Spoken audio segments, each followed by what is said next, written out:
तो next chapter है अपने पास atoms. Atoms class 12th physics का 12th चैप्टर है, ठीक है, और काफी इंपॉर्टेंट भी है। क्योंकि इंपॉर्टेंट इसलिए क्योंकि इससे क्वेश्चंस पूछे जाते हैं अच्छे से और बच्चे इन्हें बड़ी आसानी से बना लेते हैं क्योंकि इजी चैप्टर है, ठीक है, और इतना बड़ा भी नहीं, इसलिए अपन इसको वन शॉट के अंदर कंप्लीट कर लेंगे। तो अगर आपने इस एटम्स को अभी तक बिल्कुल भी हाथ नहीं लगाया इस चैप्टर को, तो ये वीडियो आपके लिए बेस्ट है, ठीक है। तो इस वीडियो को एंड तक देखिए और आपका एटम्स जो है उसके आपकी सारे जितने भी न्यूमेरिकल्स आपसे पूछे जाएंगे या आपसे जो थ्योरी पूछी जाएगी, दोनों आपकी इस वीडियो को देखने के बाद कंप्लीट हो जाएगी, है ना। अब चलते हैं एटम्स के बारे में, देखते हैं इस चैप्टर के अंदर क्या दिया हुआ है। तो देखो, अपने को ये तो पता है कि जो इलेक्ट्रॉन्स हैं वो इमिट हो रहे थे कहां से, मेटल सरफेस से, और इलेक्ट्रॉन्स किसके अंदर होते हैं, एटम्स के अंदर, ठीक है। तो यहां पर जो इलेक्ट्रॉन्स हैं वो तो आपको पता है एक नेगेटिवली चार्ज स्पीशीज है, और एटम्स के बारे में भी आपको पता है कि ये तो क्या होता है, ये न्यूट्रल होता है जिसपे चार्ज जीरो होता है, ठीक है। तो अगर एटम्स के अंदर एक नेगेटिव चार्ज है, जो कि अपने को पता चल चुका है एक्सपेरिमेंट से कि नेगेटिव चार्ज उसके अंदर है ना, और टोटल इस पे चार्ज जीरो है, ठीक है, तो कहीं ना कहीं यहां पर पॉजिटिव चार्ज भी होना चाहिए, ठीक है। ये पॉजिटिव चार्ज अभी तक अपने को मिला नहीं था, ठीक है। मतलब उस टाइम के जो साइंटिस्ट थे वो इस पॉजिटिव चार्ज को ढूंढने में लगे थे कि पॉजिटिव चार्ज कहां पर प्रेजेंट है एटम के अंदर, ठीक है, क्योंकि नेगेटिव तो किसके पास है, इलेक्ट्रॉन के पास, तो कुछ ना कुछ पॉजिटिव भी होना चाहिए ताकि नेट क्या हो जाए, जीरो चार्ज हो जाए, ठीक है।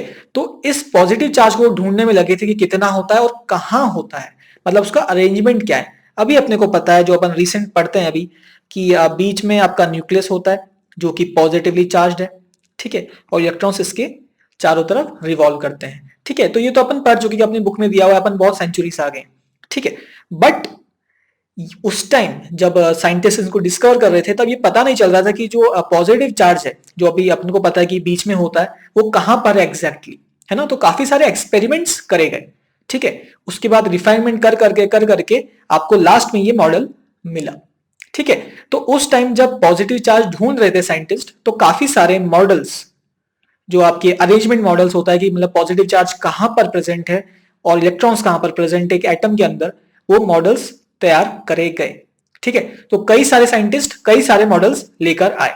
तो इसमें सबसे पहला मॉडल था जे थॉमसन का।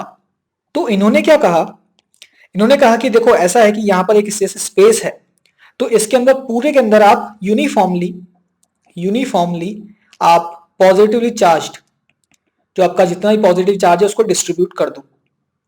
क्या कहा इन्होंने कि आपने कोई स्पेस लिया, ठीक है, कोई वॉल्यूम, इसके अंदर जो यूनिफॉर्मली आपने पॉजिटिव चार्ज को डिस्ट्रीब्यूट कर दिया और बीच बीच में आप इलेक्ट्रॉन्स को रख दो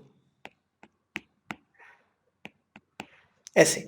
तो ये हो गए आपके इलेक्ट्रॉन्स, और जो स्पेस है यहां पर ये क्या है, पॉजिटिव चार्ज। तो ये इनका मॉडल था, ठीक है। इसको आप एक वाटरमेलन की तरह भी ट्रीट कर सकते हो। कैसे, तो वाटरमेलन के अंदर आपने देखा होगा जो तरबूज होता है ना, उसके अंदर जो मैक्सिमम पोर्शन होता है वो होता है रेड, ठीक है।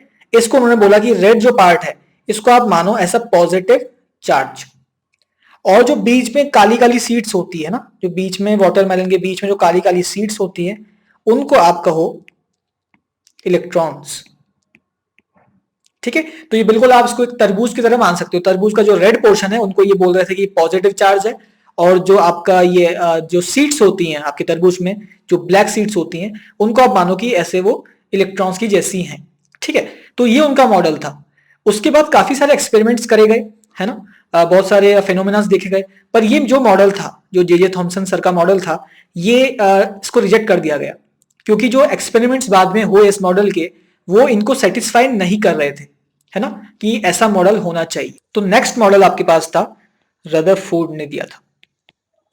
किसने, रदरफोर्ड ने, और इन्होंने ही डिस्कवरी करी किसकी, न्यूक्लियस की, कि न्यूक्लियस एटम के अंदर होता है, ठीक है। तो इन्होंने कौन सा एक्सपेरिमेंट करा, इनके एक्सपेरिमेंट का नाम था alpha particle scattering experiment, alpha particle scattering experiment, ठीक है। तो ये अल्फा पार्टिकल क्या, सबसे पहले तो इसमें कर क्या रहे थे कि अल्फा पार्टिकल्स को हिट कर रहे थे गोल्ड फॉइल पे, ये बेसिक एक्सपेरिमेंट, ठीक है। तो अगर अल्फा पार्टिकल्स की मैं बात करूं कि अल्फा पार्टिकल्स क्या होते हैं, तो उसको आप डिनोट करते हो अल्फा ऐसे, ठीक है। और ये होते हैं ऐसी स्पीशीज जिसके पास दो प्रोटॉन्स हो। क्या हो? दो प्रोटॉन्स। आप ऐसे बोल सकते हो कि अगर मेरे पास He है तो इसके अंदर क्या होता है? इसके अंदर दो इलेक्ट्रॉन्स होते हैं और दो ही प्रोटॉन्स होते हैं।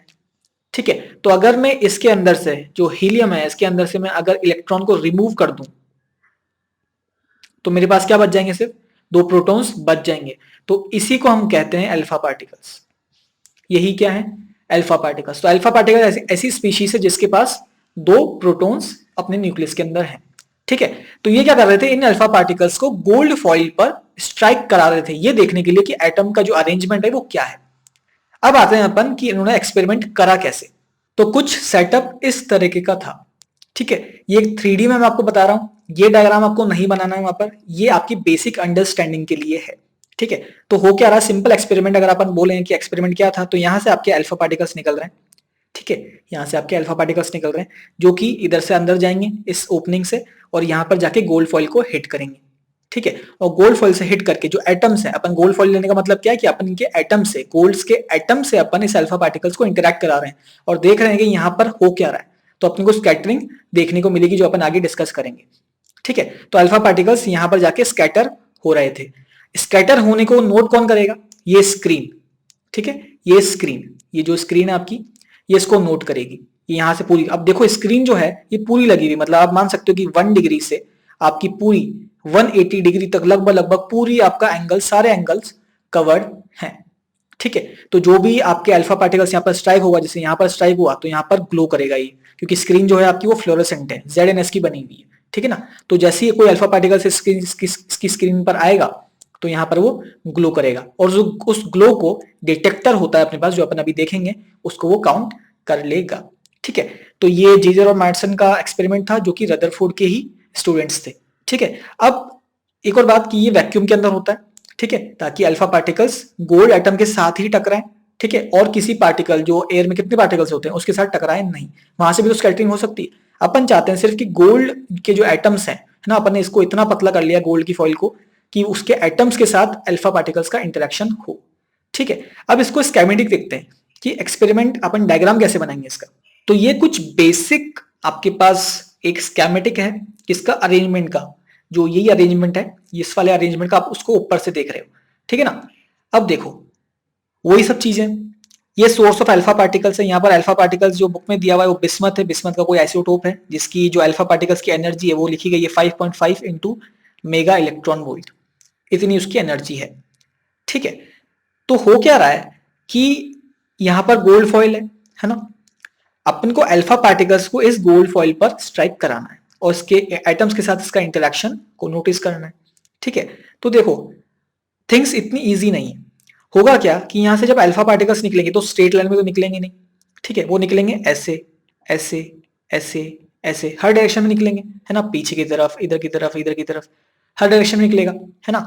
पर अपने को चाहिए कि वो स्ट्रेट लाइन के अंदर आके ही इस गोल्ड फॉइल पर हिट करें। ऐसा क्यों? क्योंकि अगर अगर अपन यहाँ पर देखो, यहाँ पर अपन स्कैटरिंग स्टडी कर रहे हैं, है ना। स्कैटरिंग मतलब अपन देख रहे हैं कि यहाँ पर कोई पार्टिकल आया, यहाँ पर कोई पार्टिकल आया, यहाँ पर कोई पार्टिकल आया, तो अपने को पता चलना चाहिए कि ये सब कुछ इसकी वजह से हुआ है, थिन गोल्ड फॉइल की वजह से। अगर मान लो कि ये बीच में जो लेड ब्रिक्स है जो इसको एक ही लाइन के अंदर अलाइन कर रही है, अगर ये नहीं होती तो सीधा पार्टिकल यहां से निकलकर यहां चला जाता और यहां पर स्पॉट बना देता। तो अपने को पता कैसे चलता है कि ये स्पॉट ये सोर्स की वजह से बना है या फिर इस यहाँ पे कोई इंटरेक्शन हुआ उसकी वजह से बना है। ठीक है। तो अपने को ये कंफ्यूजन दूर करने के लिए अपने को जो ये बीम ऑफ अल्फा पार्टिकल्स है इसको बिल्कुल स्ट्रेट लाइन के अंदर करना पड़ेगा। ठीक है। उसके लिए अपन यहां पर यूज कर रहे हैं क्या?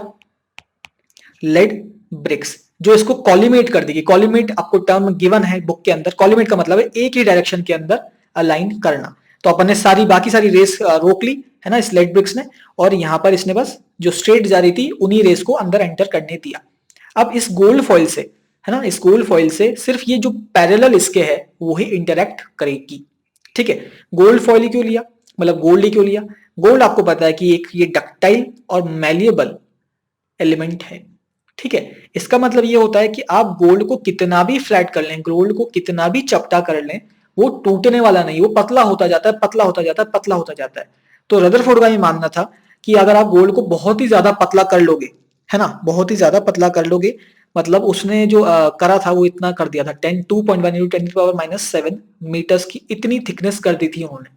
ठीक है, तो उनका ये मानना था कि लगभग लगभग मैंने एटम्स को एक के ऊपर एक स्टैक कर दिया, मतलब एटम्स ऐसे होंगे, अब इतना थिन कर दिया मैंने उस गोल्ड फॉइल को कि एटम्स ऐसे हो गए होंगे गोल्ड फॉइल के, मतलब एक ही लाइन के अंदर आगे होंगे, मतलब आगे पीछे एटम्स नहीं है सिर्फ। अब अल्फा पार्टिकल आएगा तो सीधा इस एटम से इंटरेक्ट करेगा और यहां से निकल जाएगा। ठीक है, मतलब अगर बहुत मोटी होती, अगर काफी मोटी होती गोल्ड फॉइल या कुछ भी दूसरा एलिमेंट, तो ऐसे होते हैं एटम्स, है ना, क्योंकि जितना मोटा होगा इतने एटम्स होंगे। पर उन्होंने, उनका ये मानना था कि उन्होंने इतना पतला कर चुके हैं इसको, ये अपन अजम्पशन ले रहे हैं कि उसके जो एटम्स है वो एक के ऊपर एक के ऊपर एक जम गए हैं। तो अल्फा पार्टिकल का इंटरेक्शन सीधा एटम से हो रहा है। किसके एटम से? गोल्ड के एटम से। और गोल्ड का मतलब अपन को समझ में आ गया, क्योंकि ये डक्टाइल और मेलेबल है, आसानी से पतला हो जाता है बिना टूटे। ठीक है, अब देखो यहां पर हम करेंगे क्या कि यहां से जो अल्फा पार्टिकल्स आए, अब इसकी स्कैटरिंग होगी, है ना। स्कैटरिंग के लिए मैंने आपको बताया कि ZNS की स्क्रीन लगाई हुई है मैंने, ताकि वहां पर जब भी स्पॉट बने, है ना, अपने को पता चल जाए कि यार यहाँ पर अल्फा पार्टिकल है। जैसे यहाँ पर अगर ग्लो होता है तो अपने को पता चल जाएगा कि अल्फा पार्टिकल यहाँ से आया होगा और यहाँ पर ऐसे चला गया होगा, तो ही यहाँ पर हिट करके वो ग्लो कर रही है स्क्रीन। ठीक है, इसको काउंट करने के लिए, अपन ने यूज करा है डिटेक्टर। क्या यूज करा है? डिटेक्टर। तो जहां जहां भी ग्लो होगा ना, जिस भी एंगल पे, जैसे मान लो कि यहां पर ये एंगल है ना, ये एंगल थीटा है और यहां पर ग्लो हो रहा है ना, यहां पर ग्लो हो रहा है, तो वो थीटा एंगल पर कितने नंबर ऑफ अल्फा पार्टिकल्स आके हिट करे, वो डिटेक्टर उसकी टेबल बना लेगा कि यार 90 डिग्री पे इतने पार्टिकल्स हिट कर रहे हैं, 7 डिग्रीज पर इतने पार्टिकल्स हिट कर रहे हैं। उसकी काउंटिंग कौन करेगा? डिटेक्टर कर लेगा।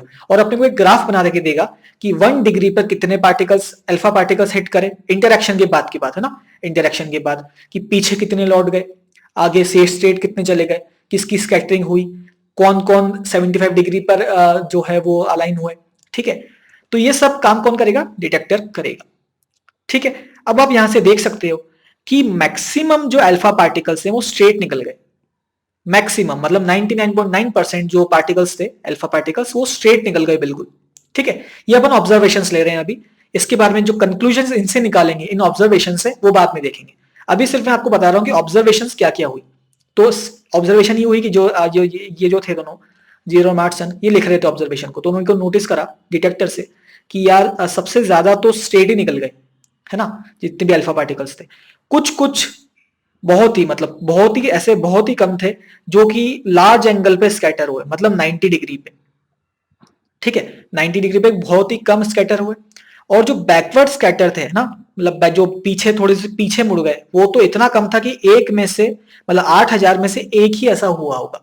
ठीक है, तो ये डिटेक्टर की बातें थी। डिटेक्टर ने क्या नोटिस करा कि जब आपका एंगल 0 डिग्री है तो लगभग लगभग 10⁻7 एटम्स, आपके अल्फा पार्टिकल्स, तो 10⁻7 अल्फा पार्टिकल्स आपके सीधे निकल गए 0 डिग्री पे मिले। मतलब 0 डिग्री पे मिलने का मतलब क्या है?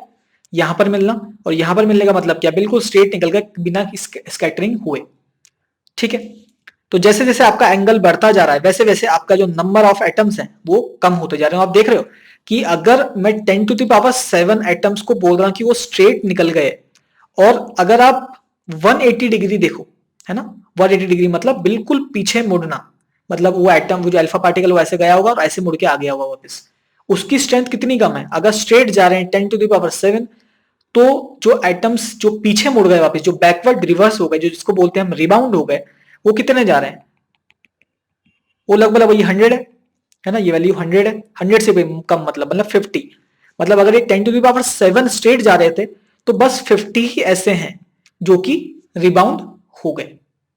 तो इतना कम नंबर है। तो ये आपका ग्राफ जो है आपको ये बना के दिया, किसने? डिटेक्टर ने, कि जैसे जैसे आपका स्कैटरिंग एंगल बढ़ रहा है, वैसे वैसे वहां पर जो आपके अल्फा पार्टिकल्स है वो हिट कम हो रहा है। इसका मतलब ये कि ज्यादा से ज्यादा पार्टिकल्स तो स्ट्रेट ही निकल गए, बहुत कम की स्कैटरिंग हुई है।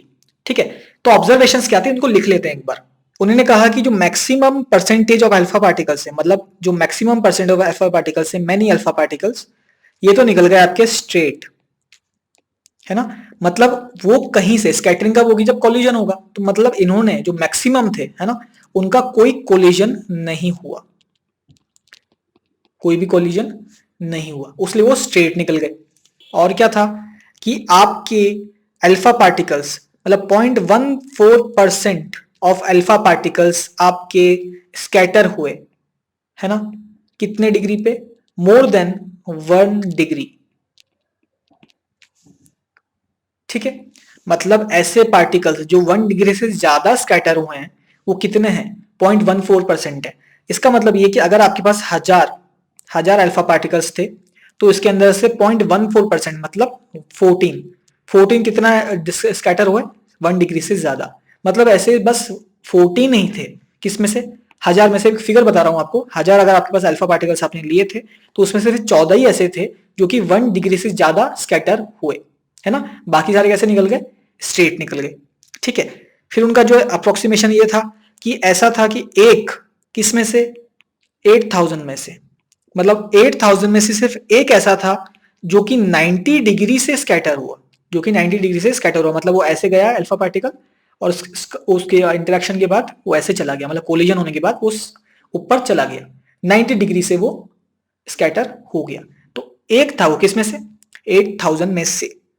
ठीक है, और ये बोला गया कि अगर आपका जो अल्फा पार्टिकल है ये ऐसे गया और वापस पीछे आ गया, मतलब रिबाउंड हो गया। ठीक है, ये केसेस तो बहुत ही कम थे, मतलब लीस्ट। ठीक है, मैंने आपको बताया था कि 10⁻7 अगर एटम्स हैं जो स्ट्रेट जा रहे हैं तो उसमें से 50 ही रिबाउंड हो पाएंगे। तो कितना, देखो यहां पर कितने 7 जीरो लगे हुए, है ना, और यहां पर सिर्फ एक जीरो, वो भी 50 के साथ। ठीक है, तो इतना कम स्कैटरिंग हो रही है। ठीक है, तो उन्होंने ये कहा कि अगर ऐसा है तो ये जो रिबाउंड हुआ ना, रिबाउंड मतलब 180 डिग्री पे वापस आना, है ना, कैसे घूम गया, ये पूरा 180 डिग्री घूम गया, है ना, 180 डिग्री ये घूम गया।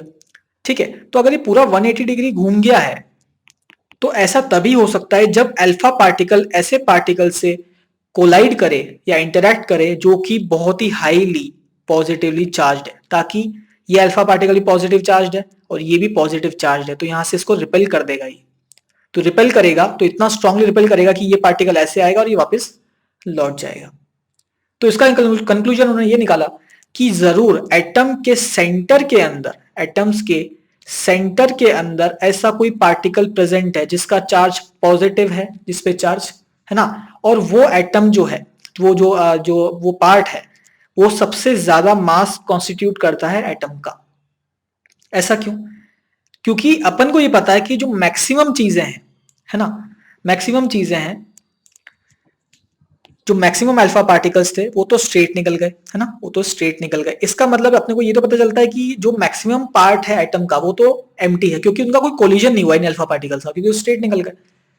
और कुछ कुछ अल्फा पार्टिकल्स वापस लौट गए। तो इसका मतलब है कि कहीं ना कहीं ऐसा कुछ होना चाहिए कि यहाँ पर सब कुछ एम्प्टी है और बीच में कुछ ऐसा न्यूक्लियस होगा, है ना, जो जिसको न्यूक्लियस बाद में बोला गया, बीच में कुछ ऐसा पार्टिकल है जिसपे पॉजिटिव चार्ज है। तो जो अल्फा पार्टिकल्स यहां से गए वो तो स्ट्रेट निकल गए, पर जो अल्फा पार्टिकल्स यहां से आया उसको इस रिपल्शन ने, इसका रिपल्शन हुआ और वो सीधा वापस लौट गए। ठीक है, तो उन्होंने ये कंक्लूजन निकाला। अच्छा, मैं बोल रहा हूं कि मास भी इसका सबसे ज्यादा होगा। ऐसा क्यों, क्योंकि अपने को पता है कि अगर अल्फा पार्टिकल ही वापस लौट रहा है और ये अपनी जगह से नहीं हिल रहा है, मतलब इसका मास बहुत ज्यादा होगा। तो यहां से अपने को ये बात भी पता चल गई कि जो मास है इस जो ये पार्टिकल है जिसपे पॉजिटिव चार्ज है एटम के अंदर, है ना, अपन एटम की स्टडी कर रहे हैं, गोल्ड एटम की स्टडी कर रहे हैं अपन, तो इसका जो मास है वो भी बहुत ज्यादा हुआ होगा। और अपने को पता भी है कि 79 इसका एटॉमिक नंबर होता है, तो 79 एटॉमिक नंबर है, मतलब 79 इलेक्ट्रॉन्स है और 79 ही प्रोटॉन्स है। तो 79 इंटू ई, इतना मास होगा इसका प्रोटॉन्स का। ठीक है, तो बहुत हैवी है ना। इलेक्ट्रॉन का मास तो कितना होता है एक इलेक्ट्रॉन का, और यहाँ पे 79 इलेक्ट्रॉन्स के लगभग लगभग 50 गुना ज्यादा बड़ा है। ठीक है, तो ये कंक्लूजन निकाला गया कि एक तो उसका जो चार्ज है वो कंसंट्रेटेड है बिल्कुल बीच के अंदर, और मोस्ट ऑफ द पार्ट जो है एटम का वो एम्प्टी है। ठीक है, तो ये कंक्लूजन निकाले गए किससे, रदरफोर्ड के एक्सपेरिमेंट से। और आपकी डिस्कवरी हुई किसकी, न्यूक्लियस की। ये जो बीच में पॉजिटिव चार्ज था इसको बोला गया न्यूक्लियस। ठीक है, न्यूक्लियस क्या है, एक पॉजिटिव चार्ज कंसंट्रेटेड मास है। ठीक है, जो कि बिल्कुल सेंटर में लाई करता है किसके, एटम के, और बाकी जो स्पेस है एटम्स की वो खाली है। ठीक है, तो ये कुछ रिजल्ट्स वहां से निकाले गए। अब तो रदरफोर्ड ने कहा कि जो मेरा एटम है वो कुछ इस तरह से होगा, मतलब ये आपका जो वो ऑर्बिट है और यहां पर आपका न्यूक्लियस है ना, न्यूक्लियस है जो कि पॉजिटिव चार्ज है और जो इलेक्ट्रॉन्स हैं वो इसके अराउंड रिवॉल्व कर रहे हैं। ठीक है, ये रदरफोर्ड का मॉडल था, है ना। पर अभी जो अपन मॉडल पढ़ते हैं और जो रदरफोर्ड का, इसमें डिफरेंस है। आपको अभी डिफरेंस दिख नहीं रहा है, मैं आपको आगे बताऊंगा जब अपन बोर ऑर्बिट पढ़ेंगे। ठीक है, बोर ऑर्बिट भी बिल्कुल सेम ऐसा ही था, बट उसमें कुछ डेफिनेशंस चेंज थी। ठीक है, तो यहां पर न्यूक्लियस आपको बता दिया गया पॉजिटिव है और इलेक्ट्रॉन्स के अराउंड रिवॉल्व कर रहे हैं। ठीक है, तो ये रदरफोर्ड का मॉडल था, उन्होंने ऐसा कुछ बताया। ठीक है, इन्होंने साइज ऑफ न्यूक्लियस भी निकाली, साइज ऑफ न्यूक्लियस भी निकाली, तो उसकी वैल्यू आपको पता होनी चाहिए कि ये होती है, रेंज करती है 10⁻⁻15 मीटर से 10⁻⁻14 मीटर तक। इतनी कुछ साइज ऑफ न्यूक्लियस होगा, ये उन्होंने अप्रोक्सीमेशन करा। ठीक है, अच्छा अपन अल्फा पार्टिकल्स की स्टडी कर रहे हैं, अगर गोल्ड एटम है उसके अंदर इलेक्ट्रॉन्स भी तो होंगे, है ना। अगर यहाँ पर जैसे अल्फा पार्टिकल्स कैसे आ रहे हैं, अल्फा पार्टिकल्स ऐसे आ रहे हैं यहाँ पर, तो इलेक्ट्रॉन से भी तो इंटरेक्ट कर सकता है, तो वहां से स्कैटरिंग नहीं होगी क्या?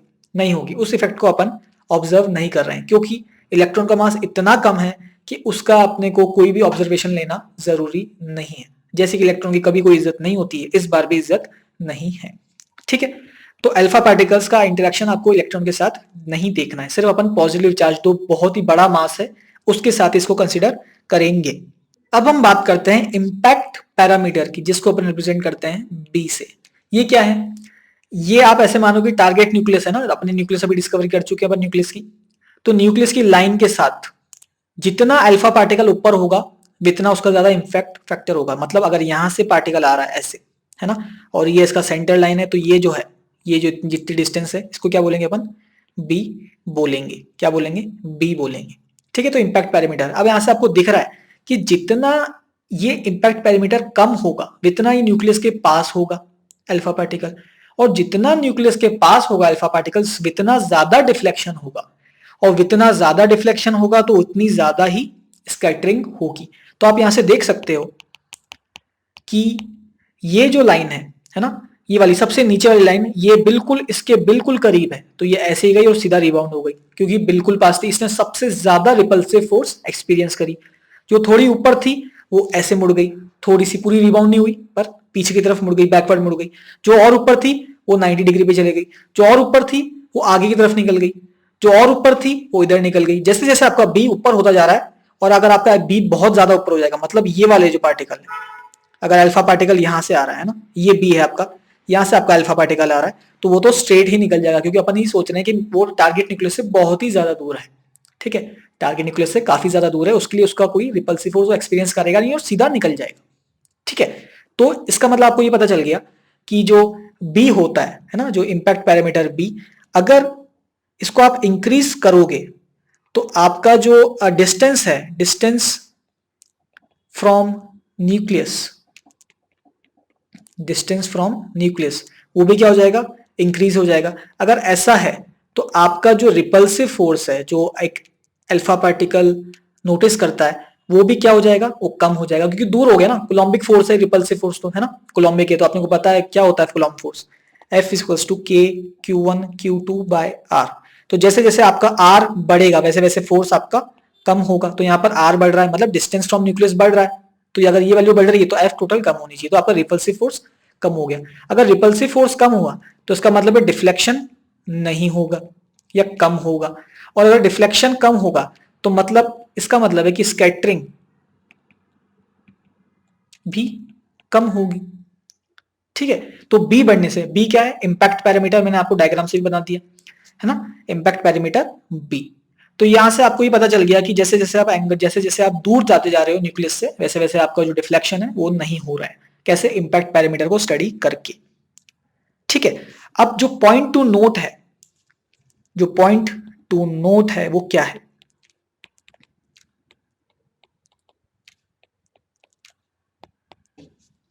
तो पॉइंट टू नोट क्या है?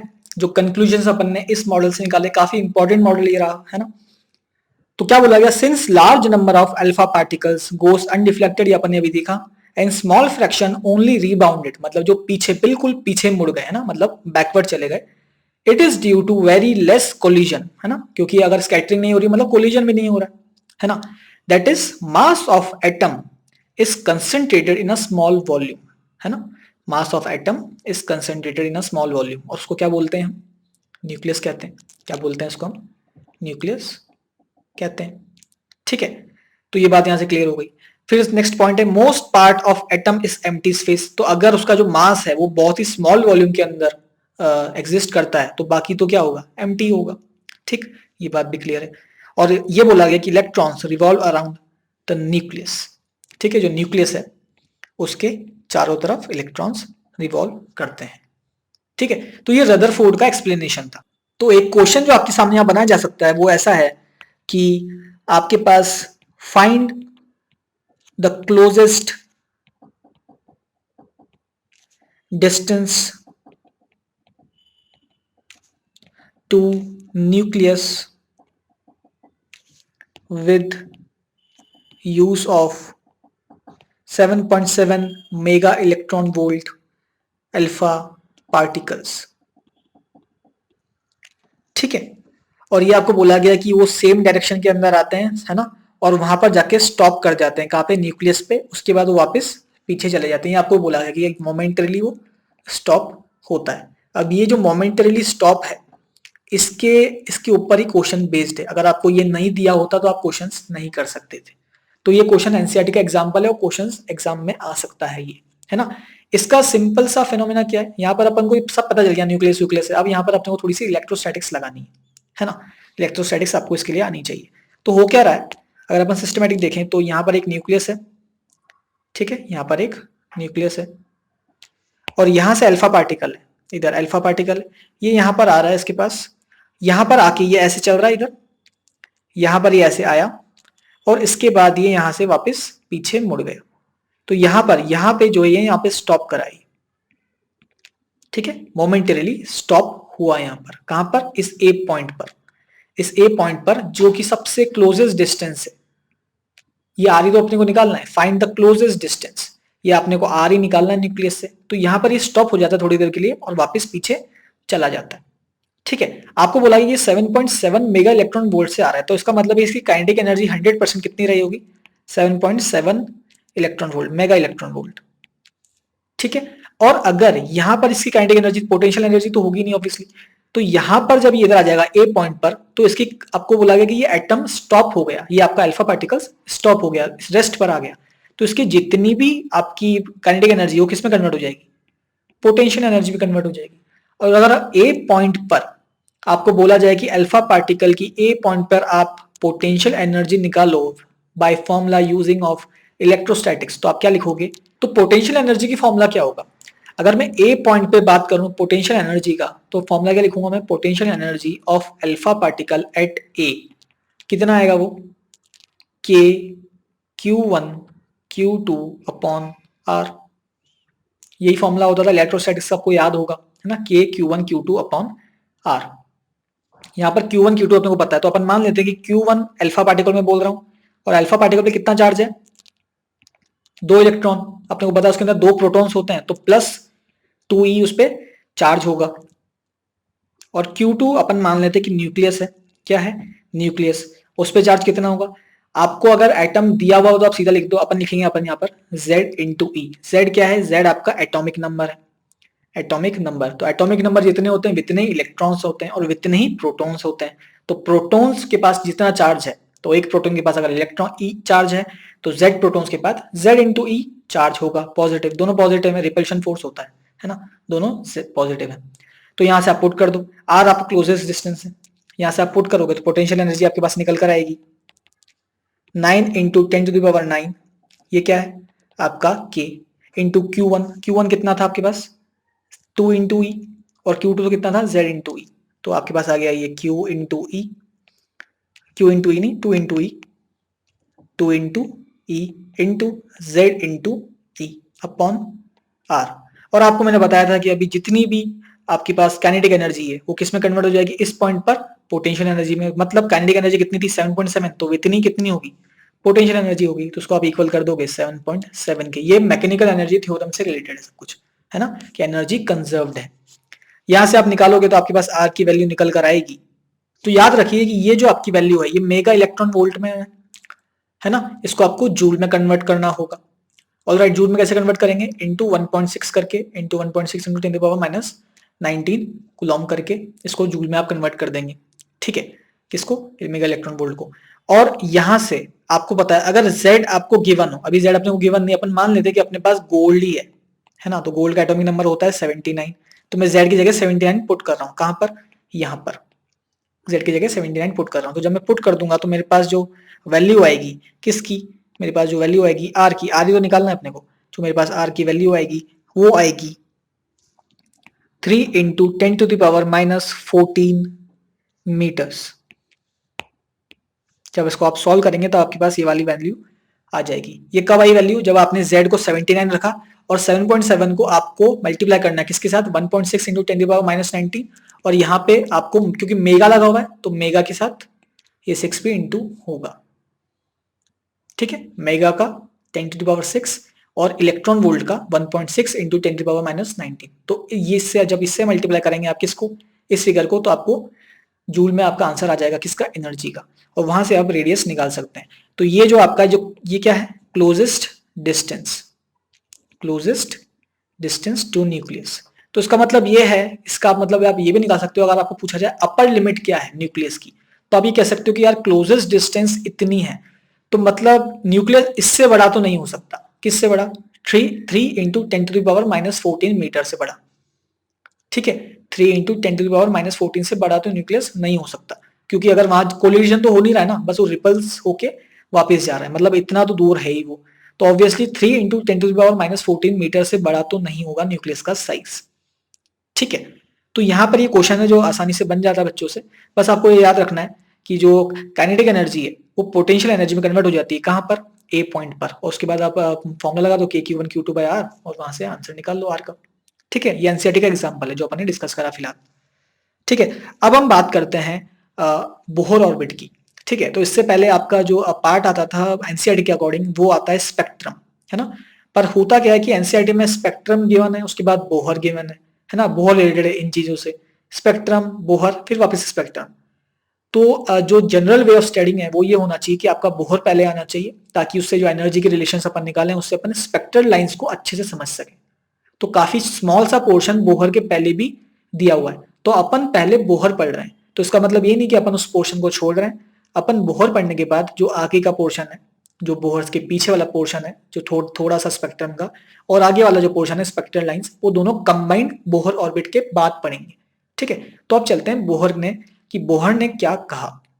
तो जो रदरफोर्ड थे उन्होंने इसका न्यूक्लियस का सब कुछ डिस्कवर करा और एक मॉडल बनाया अपना, जिसके अंदर जो न्यूक्लियस है वो बीच में होता है ना, जो न्यूक्लियस बीच में होता है, इलेक्ट्रॉन यहाँ पर रिवॉल्व करता है। तो रदरफोर्ड ने कहा था कि जब ये इलेक्ट्रॉन जो है ना इसके आसपास रिवॉल्व कर रहा है ना, तो ये एनर्जी इमिट करेगा, ये इलेक्ट्रोमैग्नेटिक थ्योरी के हिसाब से है ना। आपको ये याद रखना है कि इलेक्ट्रॉन जब भी आप इसको अराउंड रिवॉल्व करेगा तो एनर्जी इमिट करेगा, कोई भी चीज की, कोई भी पार्टिकल के साथ ऐसा ही होता है, कोई भी माइक्रोस्कोपिक पार्टिकल के साथ अपन जब रिवॉल्व करते हैं, अपन कुछ करते हैं तो एनर्जी इमिट करते हैं, ऑब्वियसली है ना, एनर्जी रिलीज करते हैं, ठीक है। तो रदरफोर्ड का ये मानना था कि इलेक्ट्रॉन अगर यहाँ पर रिवॉल्व कर रहा है तो उसकी एनर्जी कम होती जाएगी, क्योंकि वो एनर्जी इमिट कर रहा है। तो बोहर ने ये बोला कि अगर ऐसा है तो इलेक्ट्रॉन की एनर्जी अगर कम होती जा रही है, तो इसका मतलब ये है कि उसको किस ना किस दिन तो वो यहाँ पे आके मिल जाएगा न्यूक्लियस में। मतलब यहाँ पर अगर न्यूक्लियस है तो इलेक्ट्रॉन अगर यहाँ है तो कभी ना कभी उसकी एनर्जी कम होते वो यहाँ पर जाके मिल जाएगा, क्योंकि उसकी एनर्जी कम होती जा रही है। पर ऐसा तो होता नहीं है, क्योंकि एटम्स तो एग्जिस्ट करते हैं, अगर इलेक्ट्रॉन इसके अंदर जाके मिल गया न्यूक्लियस के अंदर तो एटम ही कहाँ बचा, है ना, एटम ही कहाँ पर बचा, पर एटम्स तो एग्जिस्ट करते हैं। तो बोहर ने अपने कुछ पोस्टुलेट्स दिए, उनको आप हाइपोथेसिस भी कह सकते हैं, कि उनके कुछ रूल्स दिए उन्होंने कि देखो ऐसा होता होगा, इसलिए जो इलेक्ट्रॉन्स हैं वो न्यूक्लियस के अंदर कोलाइड नहीं करते, ठीक है, वो बाहर ही रिवॉल्व करते रहते हैं एक सर्टेन ऑर्बिट्स के अंदर। तो आप देखते हैं कि पोस्टुलेट्स क्या हैं जो बोहर के, ये काफी इंपॉर्टेंट पोस्टुलेट्स हैं और आपको एग्जाम में सीधा पूछ सकते हैं ये लोग, है ना। तो आपको बिल्कुल वर्ड बाय वर्ड ये पोस्टुलेट्स याद होने चाहिए। तो जो बोहर का पहला पोस्टुलेट था वो ये कहता था कि electron in an atom can revolve in certain stable orbits without emission of radiant energy. These stable orbits were called stationary orbits which had definite energy। इसका क्या मतलब है कि रदरफोर्ड ने ये कहा था कि वो जो इलेक्ट्रॉन है वो रिवॉल्व कर रहा है अराउंड न्यूक्लियस और वो एनर्जी एमिट कर रहा है, तो ऐसा तो पॉसिबल नहीं है, बोर ने साफ मना कर दिया था। तो उन्होंने कहा कि देखो ऐसे कुछ स्टेशनरी ऑर्बिट्स होंगे, ऐसे कुछ स्टेबल ऑर्बिट्स होंगे न्यूक्लियस के पास में, जिनको हम स्टेशनरी ऑर्बिट्स कहेंगे, और इसके अंदर जब इलेक्ट्रॉन रिवॉल्व करेगा, इसके अंदर जब इलेक्ट्रॉन रिवॉल्व करेगा तब वो एनर्जी को इमिट नहीं करेगा, और अगर एनर्जी को इमिट नहीं करेगा तो वो स्टेबल होगा, उसकी एनर्जी कम नहीं होगी, और एक ऑर्बिट के अंदर एक ही डेफिनेट एनर्जी होगी। ठीक है, एक ऑर्बिट के अंदर एक ही एनर्जी होगी, वो चेंज नहीं होगी वहां पर। ठीक है, तो electron in an atom can revolve in certain stable orbits without emission of radiant energy. तो उन्होंने ये साफ बोल दिया। ठीक है ना, ऐसे कुछ ऑर्बिट्स होंगे जहां पर न्यूक्लियस के आसपास ऐसे ऑर्बिट्स होंगे जहां पर इलेक्ट्रॉन रिवॉल्व करेगा और उसके उस ऑर्बिट्स के अंदर उसकी जो एनर्जी है वो एमिट नहीं हो पाएगी, जिससे वो कोलैप्स नहीं कर पाएगा। ऐसे ऑर्बिट्स को उन्होंने कहा स्टेशनरी ऑर्बिट्स। ठीक है, तो ये था पोस्टुलेट नंबर 1। सेकेंड पोस्टुलेट ये था कि electrons revolve around nucleus only in those orbits, ठीक है, those orbits for which angular momentum L, इसको एल से डिनोट करते हैं angular momentum, is some integral multiple of H upon 2 pi. मतलब कुल मिला के उन्होंने ये कहा कि एल जो है वो एच अपॉन 2 पाई के इंटीग्रल मल्टीपल में होना चाहिए, मतलब L equals to N H upon 2 pi होना चाहिए। इसका क्या मतलब है कि कोई ऑर्बिट है, कोई ऑर्बिट है, ठीक है, और ये न्यूक्लियस है और ये कोई ऑर्बिट है, तो यहां पर अगर ये इलेक्ट्रॉन अगर इस ऑर्बिट के अंदर रिवॉल्व कर रहा है तो ये ऑर्बिट में पक्का जो इसका एंगुलर मोमेंटम है किसका, ई का, इलेक्ट्रॉन का, वो किसके मल्टीपल में होना चाहिए, एन एच अपॉन 2 पाई के मल्टीपल में होना चाहिए। ठीक है, तो ऐसे ऑर्बिट्स जहां पे इलेक्ट्रॉन का जो एंगुलर मोमेंटम है वो मल्टीपल होगा किसका, एन एच अपॉन 2 पाई का, वही ऑर्बिट्स के अंदर इलेक्ट्रॉन जो रिवॉल्व करेगा। तो जो फर्स्ट और सेकंड पोस्टुलेट है ना वो बिल्कुल लगभग एक जैसे। पहला ही बताता है कि रेडिएंट एनर्जी नहीं करेगा, मतलब एनर्जी जो है वो इमिट नहीं करेगा। ठीक है, पहला पोस्टुलेट ये बताता है कि एनर्जी इमिट नहीं करेगा। दूसरा जो पोस्टुलेट है वो ये बताता है कि वो जो स्टेबल ऑर्बिट्स है उसको डिफाइन कैसे करोगे आप, मतलब ऐसे पता कैसे लगेगा आपको कि वो स्टेबल ऑर्बिट्स हैं। तो स्टेबल ऑर्बिट्स का पता लगाने का एक ही तरीका है, तो कैसे पता लगेगा कि इलेक्ट्रॉन का अगर angular momentum N H upon 2 pi की टर्म्स में लिखा जा सकता है उस ऑर्बिट के अंदर, तो 100% वो स्टेबल ऑर्बिट्स है। कौन से स्टेबल ऑर्बिट्स, स्टेशनरी ऑर्बिट्स। तो L equals to N H upon 2 pi होना चाहिए जिस भी इलेक्ट्रॉन, जो भी इलेक्ट्रॉन उस ऑर्बिट के अंदर रिवॉल्व कर रहा है। ठीक है, तो ये होगा आपका सेकंड पोस्टुलेट। थर्ड पोस्टुलेट क्या है, थर्ड पोस्टुलेट ये कहता है कि electron goes from higher energy orbital to lower energy orbital, and when this happens a photon is emitted having energy equal to the energy difference between initial and final states। इसका मतलब क्या है कि कोई हायर एनर्जी ऑर्बिट है ना, कोई higher energy orbit है, हायर एनर्जी पे है इलेक्ट्रॉन अभी, है ना, यहाँ पर हाई एनर्जी पे इलेक्ट्रॉन प्रेजेंट है, और वो वापस नीचे आ सकता है किसमें, लोअर एनर्जी पे। मतलब वो जंप करके कहां पे आएगा, नीचे आ जाएगा, इसमें आ जाएगा। ठीक है, जंप करके नीचे आ जाएगा। तो जब वो जंप करेगा हायर एनर्जी से लोअर एनर्जी में जंप करेगा, तो जंप करने के दौरान वो एक फोटोन इमिट करेगा, एक फोटोन इमिट करेगा, जिसकी जो एनर्जी होगी, जिसकी एनर्जी जो होगी वो होगी energy of higher state minus energy of lower state. और उसको आप ऐसे भी लिख सकते हो, फोटोन की एनर्जी अपन कैसे लिखते थे, एच इंटू म्यू, म्यू यहां पर क्या है, फ्रीक्वेंसी है। तो यहां से आप फ्रीक्वेंसी भी निकाल सकते हो कि अगर ये हायर एनर्जी से लोअर एनर्जी के अंदर इलेक्ट्रॉन जंप करा तो फोटोन जो इमिट हुआ उसकी आप फ्रीक्वेंसी क्या होगी, अगर आपको ये पूछा जाए तो आप निकाल सकते हो, क्योंकि आपको एनर्जी पता है, एनर्जी कितनी होगी, higher energy minus lower energy, इतनी टोटल एनर्जी होगी, और वो किसकी इक्वल होगी, एच इंटू म्यू। एच यहाँ पर प्लैंक्स कांस्टेंट है और म्यू यहाँ पे फ्रीक्वेंसी है, तो यहाँ से निकाल सकते हैं। अगर एग्जाम्पल में तौर पर बताऊं आपको, तो आप ये कह सकते हो कि एक ये यहाँ पर है कि इस पे 20 जूल इसकी एनर्जी है। ठीक है, यहाँ पर इलेक्ट्रॉन प्रेजेंट है, 20 जूल की एनर्जी है, और ये नीचे आ जाता है कहां पर, 10 जूल की एनर्जी पे। मतलब इसने नीचे से ऐसे शिफ्ट कर दिया, नीचे कहां पर आ गया, ये 10 जूल की एनर्जी पे। तो ये रास्ते में जाते जाते एक फोटोन इमिट करेगा, ये आपका बोहर का थर्ड पोस्टुलेट कहता है। और फोटोन की जो एनर्जी होगी, मान लीजिए ई, ई कितनी होगी, एनर्जी ऑफ हायर स्टेट मतलब 20 joule minus energy of lower state मतलब 10, तो ये कितनी होगी 10। तो 10 जूल्स उसकी एनर्जी होगी किसकी, फोटोन की। और अगर आपको फ्रीक्वेंसी निकालनी हो तो आप किसकी इक्वल कर देंगे, एच इंटू म्यू के। यहाँ से म्यू कितना आ जाएगा आपके पास, तो यहाँ से आपके पास 10 जूल एनर्जी आ गई। अगर आपको वी निकालना हो, जो फ्रीक्वेंसी निकालनी हो, तो 10 अपॉन एच कर देंगे तो आपके पास फ्रीक्वेंसी भी आ जाएगी फोटोन की, जो यहाँ से इमिट हुआ। ठीक है, तो थर्ड पोस्टुलेट ये कहता है कि अगर हायर एनर्जी से लोअर एनर्जी में कोई इलेक्ट्रॉन जंप कर रहा है तो वो जंप करते करते एक फोटोन इमिट करेगा, जिसकी एनर्जी आप कैसे लिखेंगे, higher energy minus lower energy का स्टेट का माइनस डिफरेंस। ठीक है, तो ये बोहर्स के 3 पोस्टुलेट थे। ऑलराइट, अब अपने को कैलकुलेशंस करनी है। अब अपन ने जो बोहर्स हैं, जो बोहर है उन्होंने ये कह दिया कि देखो अब जो इलेक्ट्रॉन है वो स्टेबल हो गया, अब जो इलेक्ट्रॉन है वो स्टेबल है, क्योंकि अब वो एनर्जी एमिट नहीं कर रहा है। बोहर के जो फर्स्ट पोस्टुलेट्स अपन कह सकते हैं कि एनर्जी वो एमिट नहीं कर रहा है, और इसका एमिट नहीं कर रहा है तो मतलब वो स्टेबल है। अब स्टेबल होने का रीजन देखो, ये आपके पास ऑर्बिट है और यहां पर बीच में आपके पास न्यूक्लियस है, ये क्या है न्यूक्लियस, और यहां पर आपके पास इलेक्ट्रॉन। ठीक है, अब मैंने आपको बोल दिया कि ये इलेक्ट्रॉन अब स्टेबल है, यहां पर एनर्जी एनर्जी इमिट नहीं कर रहा। अगर ये यहां पर स्टेबल है तो फोर्सेस इक्वल होनी चाहिए। तो इसका मतलब ये है कि अगर ये ऐसे जा रहा है वेलोसिटी v से, ठीक है, और इस पे अगर मैं कुलॉम्ब फोर्स लगाऊं, है ना कुलॉम्ब, क्योंकि ये पॉजिटिव है और ये नेगेटिव है, तो कुलॉम्ब फोर्स किधर लगेगी, इधर लगेगी अंदर की तरफ। तो यहां पर लगेगी कितनी, एफ एन। ये क्या है, अट्रैक्टिव फोर्स है, क्योंकि पॉजिटिव और नेगेटिव के बीच में लग रही है।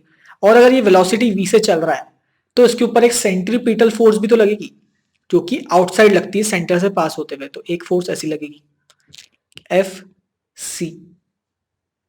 क्या बात समझ में आई, एफ एन किसकी तरफ से लगी, इस इलेक्ट्रॉन पर, इस इलेक्ट्रॉन पर एफ एन किसने लगाया, तो एफ एन किसने लगाया, इस न्यूक्लियस ने, किस पे, इलेक्ट्रॉन पे। और अगर वो रिवॉल्व कर रहा है around the nucleus stable orbit के अंदर, स्टेशनरी ऑर्बिट के अंदर, तो उसकी जो सेंट्रीपिटल फोर्स लगेगी वो एफ सी लगेगी बाहर की तरफ, ये अपने को पता है। और अगर ये स्टेबल, इसको मैं कह रहा हूं, इसको मैं स्टेबल कर रहा हूं, तो मुझे पता है कि एफ एन जो होना चाहिए वो एफ सी के बराबर होना चाहिए, तभी तो वो स्टेबल होगा। ठीक है, न्यूटन्स लॉ से जो आपको अगर स्टेबल करना है किसी को, तो उसकी जो फोर्सेस हैं वो बैलेंस्ड होनी चाहिए। तो F N equals to F C. अब अपने को एफ वन और एफ सी लिखना है। ठीक है, कैसे लिखेंगे, सबसे पहले लिखते हैं एफ एन, जो कि एक न्यूक्लियर फोर्स आप बोल सकते हो, जो न्यूक्लियस लगा रहा है इलेक्ट्रॉन पे, अट्रैक्टिव फोर्स है ना। तो देखो यहां पर आपके पास न्यूक्लियस है, ठीक है, और यहाँ आपके पास इलेक्ट्रॉन है। तो मान लो इसका डिस्टेंस जो है वो आर है, ठीक है, वो क्या है, आर है, डिस्टेंस आर है। ठीक है, अब अगर मैं चार्ज लिखूं किसका, एन पे, न्यूक्लियस पे कितना चार्ज है, तो मैं कह सकता हूं कि Z इंटू ई है, क्योंकि एटॉमिक नंबर मैंने Z माना है ना, एटॉमिक नंबर कितना माना है मैंने किसी एटम का, Z माना है। तो प्रोटॉन्स कितने होंगे, Z ही होंगे, इलेक्ट्रॉन्स भी Z होंगे, Z प्रोटॉन्स और Z इलेक्ट्रॉन्स। तो Z प्रोटॉन्स है तो प्रोटॉन पे चार्ज होता है एक पे E, तो अगर Z प्रोटॉन्स है तो उन पे चार्ज होगा Z इंटू ई, ठीक है, पॉजिटिव में। और इलेक्ट्रॉन पे तो चार्ज होता है माइनस ई। ठीक है, तो अगर मैं एफ एन निकालना चाहूं तो एफ एन मेरे पास आएगा के Q1 Q2 upon R square. तो ये आ जाएगा आपके पास 9 इंटू 10⁻⁹, या इसको मैं इसमें मैं लिखता हूँ इसको 1 अपॉन 4 पाई एप्सिलॉन नॉट। ये के की वैल्यू है, Q1 किसको, Q1 मैं मान लेता हूँ जेड को, तो जेड इंटू Q2 मान लेता हूँ मैं ई को, ई, क्योंकि मुझे बैलेंस करनी, तो मुझे इसलिए नेगेटिव में साइन यहाँ पर नहीं लगा रहा हूँ ना, क्योंकि मुझे बैलेंस करनी है।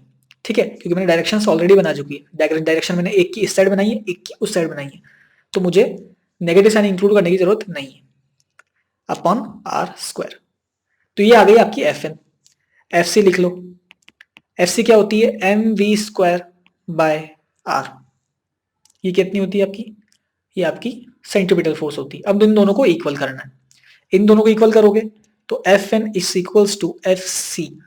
तो एफ एन कितना आया था अपने पास, 1 upon 4 pi epsilon naught into Z E into E upon R square is equals to M V square by R. ये आया था आपके पास।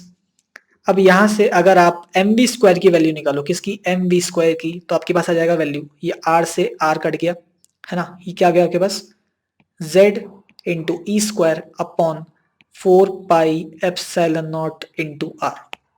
तो ये आपके पास एम वी स्क्वायर की वैल्यू आ गई। किसकी वैल्यू आ गई है? एम वी स्क्वायर की वैल्यू आ गई। अब अगर मुझे इसकी एनर्जी निकालनी पड़े, किसकी? Energy of electron. इसकी एनर्जी कितनी है ना, इसकी टोटल एनर्जी कितनी है, अगर मुझे ये निकालनी हो तो टोटल एनर्जी में कैसे लिखूंगा? टोटल एनर्जी में लिखूंगा E T equals to total energy, kinetic energy जो इसकी काइनेटिक एनर्जी है, प्लस इसकी पोटेंशियल एनर्जी। ठीक है, kinetic energy plus potential energy. तो यहां से आप पोटेंशियल एनर्जी लिखोगे तो आप लिख सकते हो K into Q one Q two. Q one क्या है? यहाँ पे अपन ने लिखा था Q1 था आपका, यहाँ पे पोटेंशियल एनर्जी लिखता हूं मैं। पोटेंशियल एनर्जी इक्वल्स टू के इंटू जेडी, के Q1 Q2 अपॉन, यहाँ पर माइनस लेंगे अपन, है ना, यहाँ पर माइनस लेंगे क्योंकि पोटेंशियल एनर्जी लिखने इसकी डायरेक्शन नहीं होती है, ये स्केलर क्वांटिटी। तो K into Z E into minus C upon R. क्या फॉर्मूला होता था? के Q1 Q2 अपॉन आर, तो वही लगा दिया मैंने। तो यहाँ से आपके पास वैल्यू आ गई 1/4 पाई एप्सिलॉन नॉट इंटू माइनस, ये ऊपर लग जाएगा, यहाँ पे लगा देंगे आगे जेड स्क्वायर अपॉन आर। तो यहां से आपके पास पोटेंशियल एनर्जी की वैल्यू आ गई। और अगर मैं काइनेटिक एनर्जी लिखता हूं तो क्या लिखूंगा? हाफ एम वी स्क्वायर, यही होती है काइनेटिक एनर्जी। तो हाफ एम वी स्क्वायर मतलब एम वी स्क्वायर, तो यहां से तो यह आ जाएगा आपके पास half into Z E square upon 4 pi epsilon naught into R. उसको आप लिखेंगे सीधा तो आपके पास आ जाएगा kinetic energy is equals to Z E square upon 8 pi epsilon naught into R. हो गया ये, है ना। यहाँ पर मैंने इसको 2 से मल्टीप्लाई कर दिया। तो आपके पास पोटेंशियल एनर्जी कितनी आई थी? पोटेंशियल एनर्जी आई थी आपके पास minus of Z square upon 4 pi epsilon naught upon R, और काइनेटिक एनर्जी कितनी है? Z square upon 8 pi epsilon naught R. तो आपके पास जो पोटेंशियल एनर्जी आई थी वो कितनी आई थी? Minus of Z E square upon 4 pi epsilon naught R. तो ई टी जो होगी, जो टोटल एनर्जी होगी, वो होगी Z E square upon 8 pi epsilon naught R my plus potential energy कितनी है? Z E square upon 4 pi epsilon naught into R. यहां से आपके पास टोटल वैल्यू आ जाएगी, एलसीएम ले लो, क्या आ जाएगा? 8 pi epsilon naught into R, यहाँ पर हो जाएगा जेड ई स्क्वायर, ठीक है, Z E square minus 2 of Z E square. यहां से आपके पास आंसर आ जाएगा minus of Z E square upon 8 pi epsilon naught into R. तो आपके पास जो टोटल वैल्यू आई ई की, जो ई टोटल है किसकी? इलेक्ट्रॉन की, वो आई आपके पास minus of Z into E square upon 8 pi epsilon naught into R. तो आपके पास वैल्यू है, ये किसके टर्म्स में? जेड और आर के टर्म्स में, जेड, है ना। तो आपके पास कोई भी जेड आपको गिवन हो वहां पर पुट कर देना, तो आपके पास उस एटम के लिए आपके पास वैल्यू आ जाएगी उस इलेक्ट्रॉन की। ठीक है, अब जैसे अब मान लेते हैं अपन हाइड्रोजन है, अपन मान लेते हैं कि अपने पास हाइड्रोजन है, तो हाइड्रोजन के लिए जेड होता है 1, क्योंकि उसके अंदर उसका एटॉमिक नंबर होता है 1। तो हाइड्रोजन का एटॉमिक नंबर होता है 1। तो आप यहाँ पर अगर एनर्जी निकालना चाहें किसकी? हाइड्रोजन की, है ना, हाइड्रोजन की नहीं, इलेक्ट्रॉन जो हाइड्रोजन के एटम के आसपास रिवॉल्व कर रहा है, तो क्या आएगी वो? माइनस ऑफ 1, जेड तो 1 है, तो minus of E square upon 8 pi epsilon naught into R. तो ये जनरल फॉर्मूला है, और अगर आपको किसी पर्टिकुलर एटम की निकालना हो तो आप निकाल सकते हैं। ठीक है, तो अपन इस चैप्टर के अंदर हाइड्रोजन एटम की बात करने वाले हैं। तो ज्यादातर अपने को जो सिंगल इलेक्ट्रॉन सिस्टम है उसके लिए बात करता है सिर्फ बोहर्स, है ना। तो अपने को जो सिंगल इलेक्ट्रॉन स्पीशीज है उनके बारे में बात करनी, तो उसमें हाइड्रोजन सबसे बेस्ट है क्योंकि उसमें ऑलरेडी एक ही इलेक्ट्रॉन होता है। ठीक है, तो यहां से अपने पास एनर्जी निकल के आ गई। अब अपन रेडियस और एनर्जी निकालते हैं किसी और के टर्म्स में, मतलब ऑर्बिट्स के टर्म्स में। क्या निकालेंगे? Energy and radius. ठीक है, अब देखना, मुझे पता था कि L जो है, अगर ऑर्बिट में रिवॉल्व कर रहा है इलेक्ट्रॉन, तो L किसके बराबर होना चाहिए? NH अपॉन 2 पाई। यहां पर जो N है वो होता है 1 2 3 4। तो आप सब जानते हैं कि N 1 2 3 4 क्या है, मतलब अगर ये न्यूक्लियस है तो ये वाला होगा 1, ये वाला होगा 2, ये वाला होगा 3। तो ये N 1 2 4 है ना। ये सब आपको याद है ऑलरेडी, ठीक है। अब अपने को निकालना है कि n कितना ज्यादा रखें तो एनर्जी कितनी आएगी। अब n के टर्म्स में अपन निकाल रहे हैं, अपन r के टर्म्स में नहीं निकाल रहे हैं, अब n के टर्म्स में अपन निकाल रहे हैं, ठीक है, एनर्जी भी और रेडियस भी। तो देखो सबसे पहले तो देखो, जब भी इलेक्ट्रॉन रिवॉल्व करता है किसी न्यूक्लियस के अराउंड, है ना, तो ऐसे जा रही है उसकी स्पीड, कैसे जा रही है, ऐसे जा रही है, ठीक है, ऐसे जा रही है। किसकी स्पीड, इलेक्ट्रॉन की, मान लो v से जा रही है, ठीक है। तो ये है, ये न्यूक्लियस है, तो उसका जब एंगुलर मोमेंटम लिखोगे तो एंगुलर मोमेंटम होता है r क्रॉस p, मतलब रेडियस क्रॉस लीनियर मोमेंटम। तो यहां पर क्या हो जाएगा, ये r क्रॉस p है ना, तो r क्रॉस p को अपन ऐसे लिखते हैं r p sine theta. Theta यहां पर 90 डिग्री है देखो, तो साइन थीटा कितना हो जाएगा, साइन 90 1 हो जाएगा। तो आपके पास आंसर आ गया r इंटू पी, और p कितना होता है M V, r into M V. तो आपके पास जो एंगुलर मोमेंटम का फॉर्मूला आया वो आया एम वी आर। तो आपके पास जो फॉर्मूला आया किसका, एंगुलर मोमेंटम का, वो आया आपके पास एम वी आर। और ये किसके इक्वल होना चाहिए, एन एच अपॉन 2 पाई के इक्वल होना चाहिए, ठीक है। अब यहां से अपन अगर इसको स्क्वायर कर दे दोनों साइड को, है ना, अपन अब रेडियस निकालने की कोशिश कर रहे हैं, अगर मैं दोनों तरफ स्क्वायर कर दूं तो क्या हो जाएगा, M square V square R square N square H square 4 और पाई स्क्वायर, 2 का स्क्वायर 4 और पाई स्क्वायर। इसको मैं ऐसे लिख सकता हूं, M into M V square into R square is equals to N square H square by 4 pi square, ठीक है। इसकी वैल्यू अपने थोड़ी देर पहले निकाली थी, कितनी आई थी वो, z into E square upon 4 pi epsilon naught into R, Z E square upon 4 pi epsilon naught into are,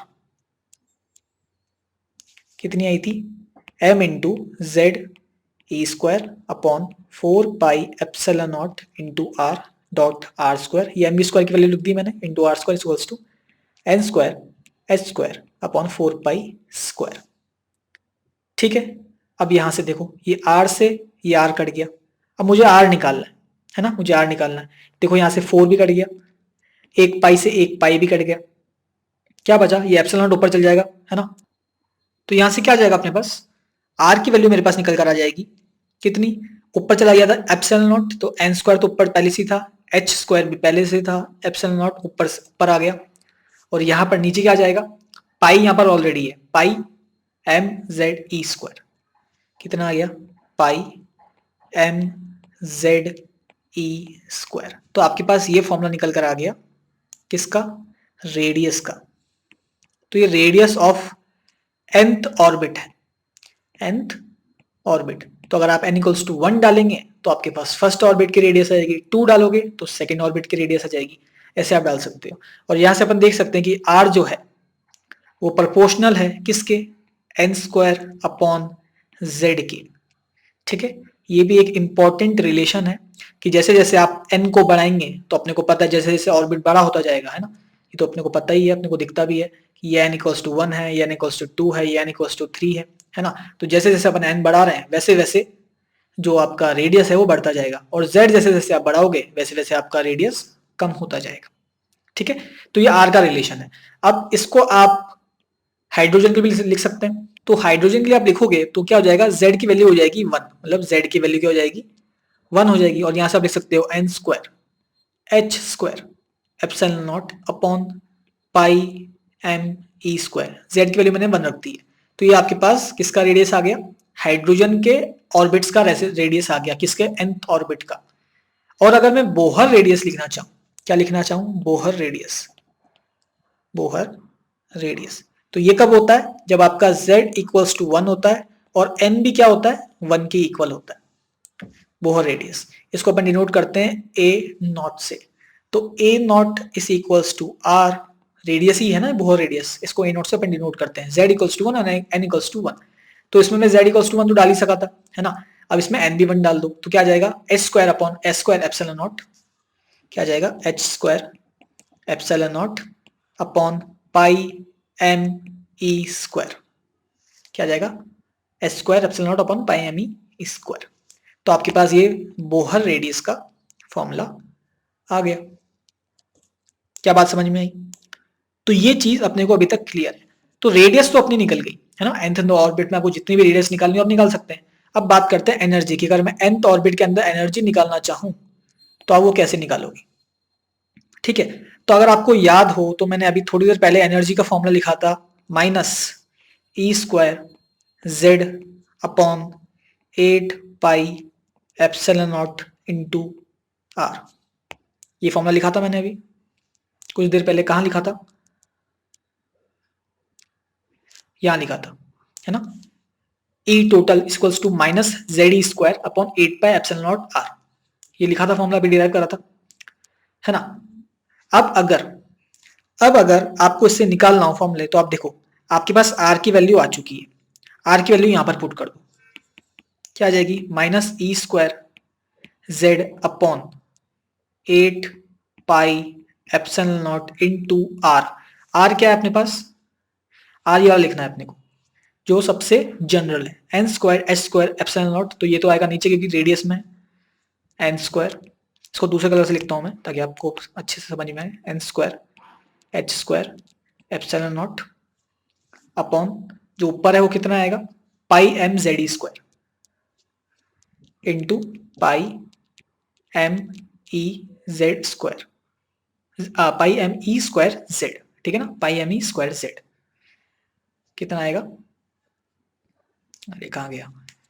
pi M Z E square, pi M Z E square, ठीक है। तो ये आपका एनर्जी का फॉर्मूला आ गया। आप देखो यहां से आ जाएगा आपके पास, क्या आ जाएगा?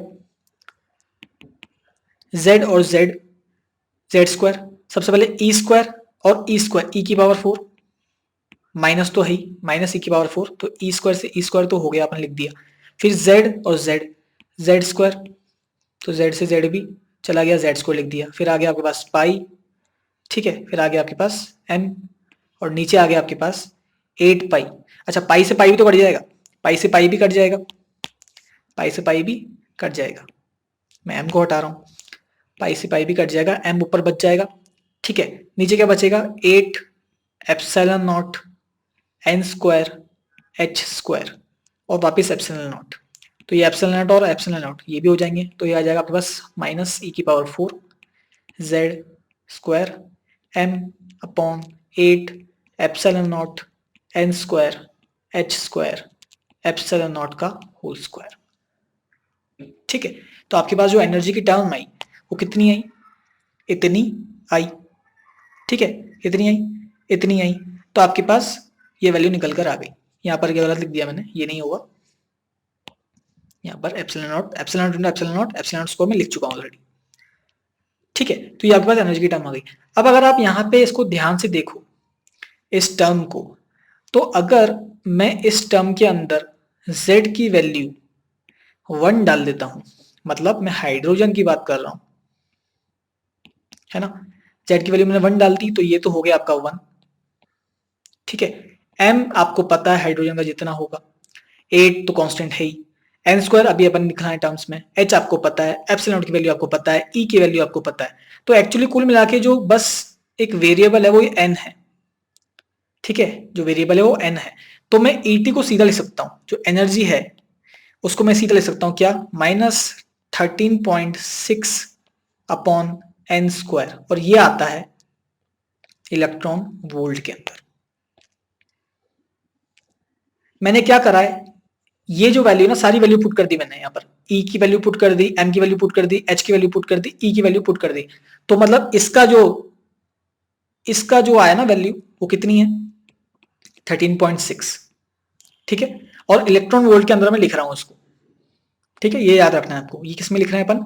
इलेक्ट्रॉन वोल्ट के अंदर, है ना, जूल्स में नहीं लिख रहे हैं। माइनस 13.6 अपॉन एन स्क्वायर, ये किसके लिए? एच के लिए, एच के nth ऑर्बिट के लिए ये इक्वेशन होगी। इसको आपको याद रखना है, ये काफी इंपॉर्टेंट इक्वेशन है, मतलब आप बोल सकते हो मोस्ट इंपॉर्टेंट इक्वेशन है इस पूरे चैप्टर की, ठीक है। ई एच एन, है ना, हाइड्रोजन एटम के लिए जो एनर्जी होगी, जो इलेक्ट्रॉन के वहां पर रिवॉल्व कर रहा होगा nth ऑर्बिट के अंदर, तो उसकी एनर्जी कितनी होगी? माइनस 13.6 अपॉन एन स्क्वायर, किसमें? इलेक्ट्रॉन वोल्ट के अंदर, ठीक है। तो यहां पर जो वैल्यू है ई की वो नेगेटिव आ रही है। इसका मतलब क्या है? आपको पता होगा कि इलेक्ट्रिक एनर्जी अगर नेगेटिव आ रही है तो उसका मतलब होता है वो बाउंड, वो घिरा होता है किसी से, मतलब किसी से बंधा होता है, तो अपने को पता भी कि वो न्यूक्लियस से बंधा हुआ है। तो यहाँ से ये बात भी प्रूफ हो जाती है। तो ये इक्वेशन कब है, जब हाइड्रोजन एटम की बात कर रहे हैं अपन, सिंगल इलेक्ट्रॉन स्पीशीज की, है ना, और nth ऑर्बिट की बात कर रहे हैं। ठीक है, यहाँ पर आप n इक्वल्स टू 1 डालोगे तो हाइड्रोजन ऑर्बिट का फर्स्ट का रेडियस, फर्स्ट की एनर्जी आ जाएगी, फर्स्ट ऑर्बिट वाले की। अपन ने बोर के फर्स्ट पोस्टुलेट से कहा था कि हर ऑर्बिट की एक डेफिनेट एनर्जी होती है। तो अगर आप n इक्वल्स टू 1 डालेंगे तो 1 की कुछ एनर्जी आएगी, कितनी आएगी, -13.6। 2 डालोगे तो -13.6 अपॉन 2 का स्क्वायर 4, तो इतनी कुछ आ जाएगी। ठीक है, तो ये एनर्जी आपकी निकल चुकी है, किसकी, nth ऑर्बिट की। तो यहां से आप निकाल सकते हो, है ना। पिछली बार आपने जो एनर्जी निकाली थी वो आर के टर्म्स में निकाली थी, ये एनर्जी एन के टर्म्स में निकाली। ठीक है, अब आगे चलते हैं। अब हम बात करेंगे एनर्जी लेवल्स की। तो एनर्जी लेवल्स क्या है, देखो कोई भी एटॉमिक गैस होती है ना, कोई भी एटॉमिक गैस का मतलब है कि आपकी जो गैस है उसके अंदर जो उसके एटम्स है वो बहुत दूर दूर है ना, उसको बोलेंगे एटॉमिक गैस।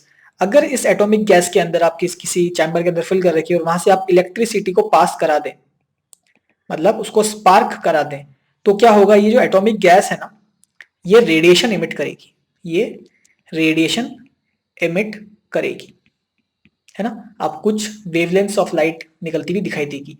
इस वेवलेंथ्स ऑफ लाइट को अपन एक डार्क स्क्रीन पर ऑब्जर्व कर लेते हैं। इसी जो लाइंस आएगी आपकी, ऐसी लाइंस आ गई, एक लाइन ऐसी आ गई, एक लाइन ऐसी आ गई, है ना, ऐसी बहुत सारी लाइंस आपको, ये रेडिएशन है ना, रेडिएशन की एक लाइन होगी, एक वेवलेंथ, है ना। तो मान लो एक रेडिएशन आई, एक रेडिएशन ये आई, और ऐसी 3 रेडिएशन और आ गई, कितनी भी आ सकती है। इसी चीज को हम बोलते हैं स्पेक्ट्रम, क्योंकि ये लाइन वाइज आ रही है तो उसको हम बोलेंगे लाइन स्पेक्ट्रम। ठीक है, तो स्पेक्ट्रम क्या है कि जब भी आप किसी गैस में, एटॉमिक गैस के अंदर आप कोई भी एलिमेंट होता है उसको आप डिस्चार्ज करा दोगे, डिस्चार्ज ट्यूब के अंदर आप इलेक्ट्रिसिटी पास कराओगे तो रेडिएशन इमिट करता है।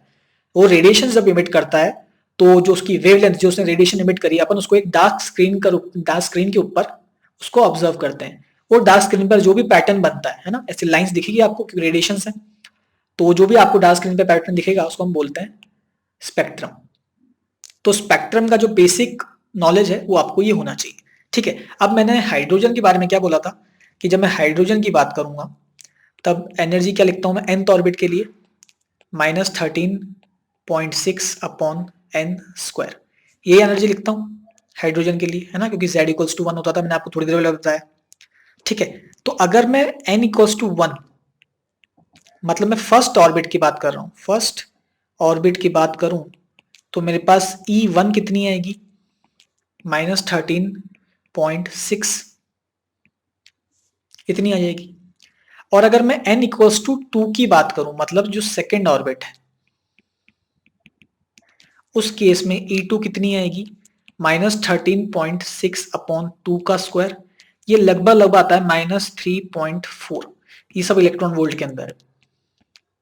तो आप देख रहे हैं कि E1 जिसमें वो पहले था, है ना, -13.6 और फिर 3.4, इसका मतलब है कि आपकी जो एनर्जी है n इक्वल्स टू 1 के अंदर कितनी थी, -13.6 थी, और जब आप n2 में चले गए तो आपकी एनर्जी कितनी हो गई, -3.4 इलेक्ट्रॉन वोल्ट में, तो सब दोनों ही है।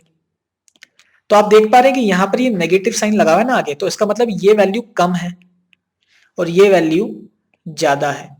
तो जब आप यहां से यहां गए तो आपकी एनर्जी लोअर से, क्योंकि ये -13.6 से नेगेटिव लगा हुआ है, बड़ी वैल्यू के आगे, तो ये छोटी वैल्यू है, ये बड़ी वैल्यू, तो लोअर से आपकी वैल्यू हायर चली गई। तो आप ये कह सकते हो कि जो -13.6 है वो छोटा है किससे, -3.4 से। तो आप ये कह सकते हो कि जैसे जैसे आप n को इंक्रीज करोगे आपकी एनर्जी भी इंक्रीज हो जाएगी। ठीक है, आपकी एनर्जी भी इंक्रीज हो गई। भाई n इक्वल्स टू 1 पे -13.6 थी, n इक्वल्स टू 2 पे -3.4 है ना, तो -3.6 ऑब्वियसली छोटा है -3.4 से, तो हायर कौन सी हुई, ये हायर हुई, ये लोअर हुई। तो जैसे जैसे आपने n बढ़ाया, n को 2 करा तो एनर्जी इंक्रीज हो गई, -13.6 से -3.4 हो गई। ठीक है, और ऐसे आप कुछ और वैल्यूज रखो, तो n इक्वल्स टू 3 पे अगर आप डालोगे तो E3 जो आपकी आएगी वो आएगी -13.6 इन अपॉन 3 का स्क्वायर, ये आ जाएगी लगभग -1.51 इलेक्ट्रॉन वोल्ट।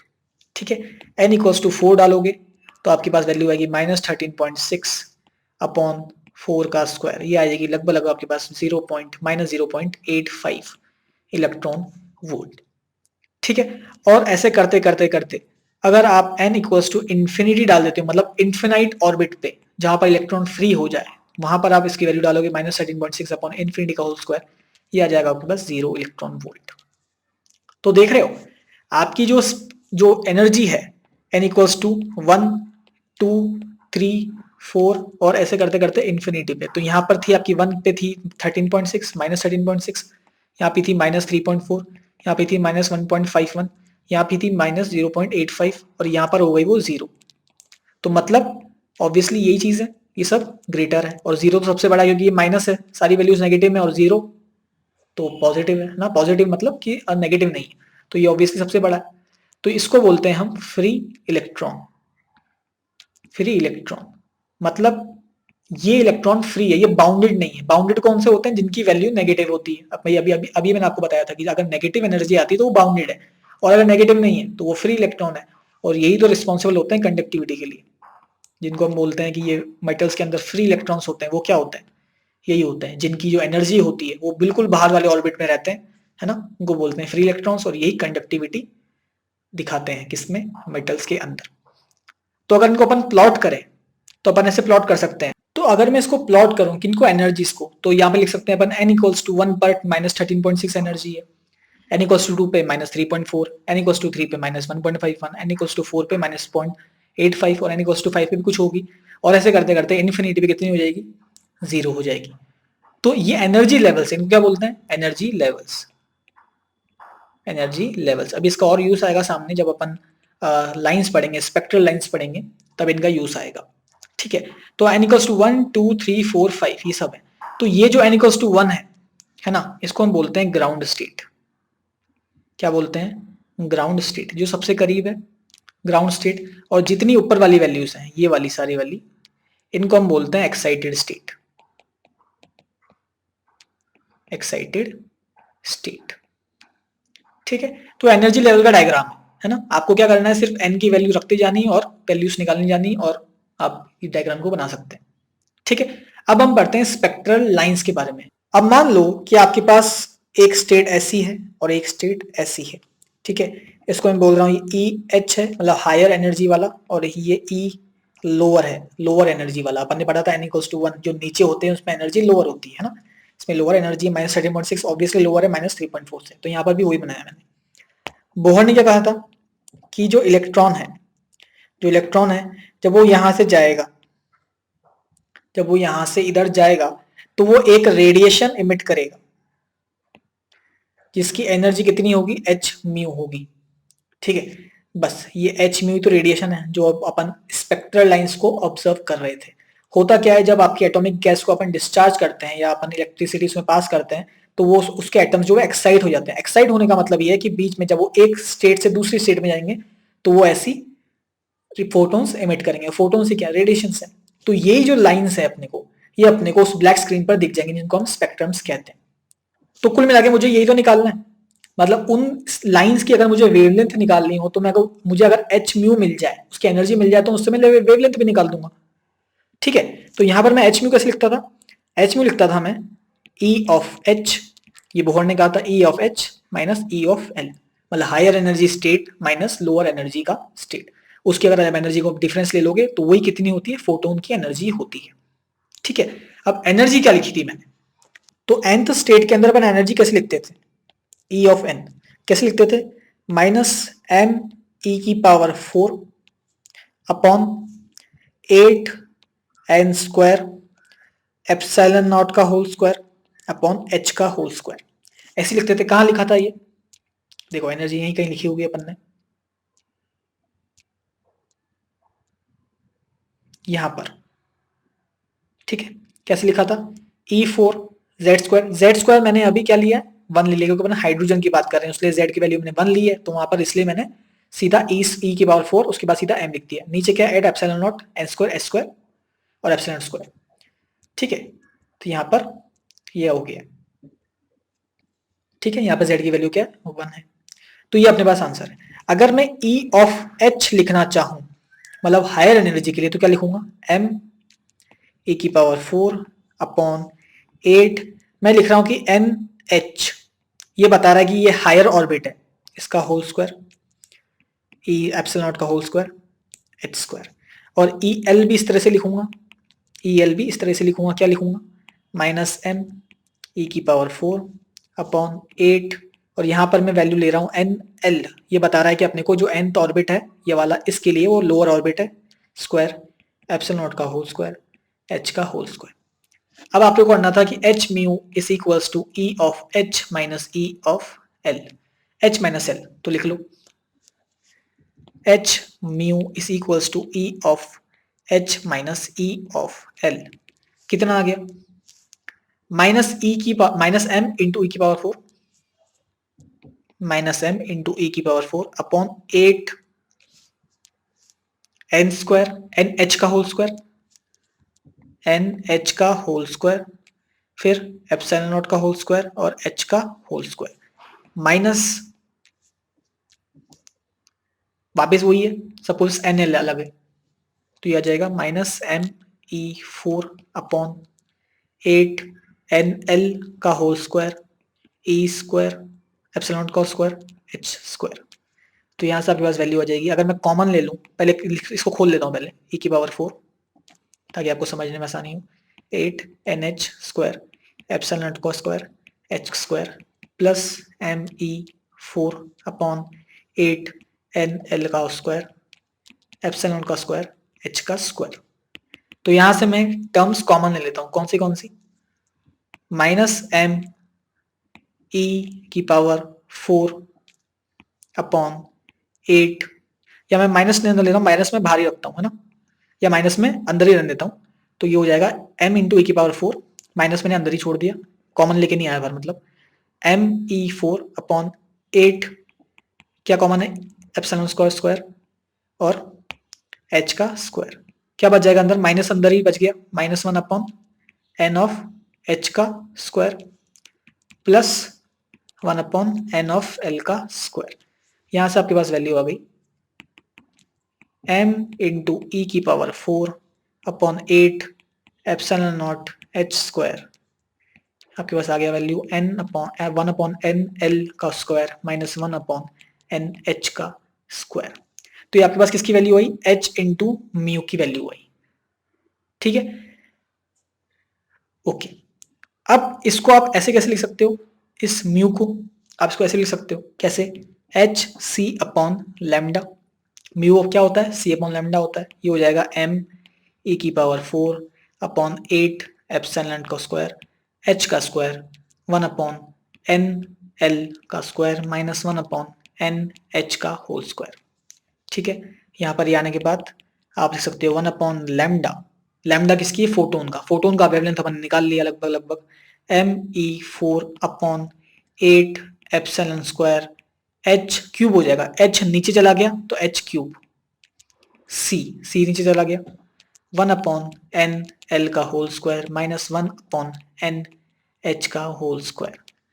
तो अब देखो ये इक्वेशन आपकी आ गई, किसकी आ गई इक्वेशन, अगर आपको उस फोटोन की, जब एक इलेक्ट्रॉन एक ऑर्बिट से दूसरे ऑर्बिट में जाता है तो जो फोटोन वो इमिट करता है उसकी वेवलेंथ अपने पास आ गई कितनी, इस फॉर्मूले के बराबर आ गई। आप यहाँ पर डाल सकते हैं, अगर वो 3 से 2 में शिफ्ट कर रहा है तो n क्या डालोगे, 2 डालोगे, है ना, l क्या डालोगे, 2 डालोगे, क्योंकि लोअर ऑर्बिट 2 वाला है, h क्या डालोगे, 3 डालोगे। तो मान लो कि अगर वो 3 से 2 में जा रहा है तो आपका nl क्या होगा, n ये 3 होगा, nh क्योंकि अपने को पता है थर्ड ऑर्बिट ऊपर होगा तो उसकी एनर्जी ज्यादा होगी, और nl क्या होगा, 2 होगा, क्योंकि नीचे वाली एनर्जी कम होती है, n लोअर 2 n हायर 3, ठीक है।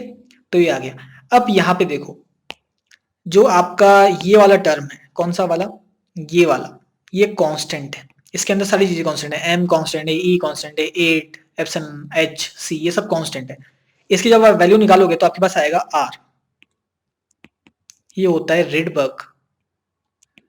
रिडबर्ग कांस्टेंट, जिसकी वैल्यू होती है 1.097 into 10 to the power 7 metre minus, ये आपको याद भी रखना है, ठीक है।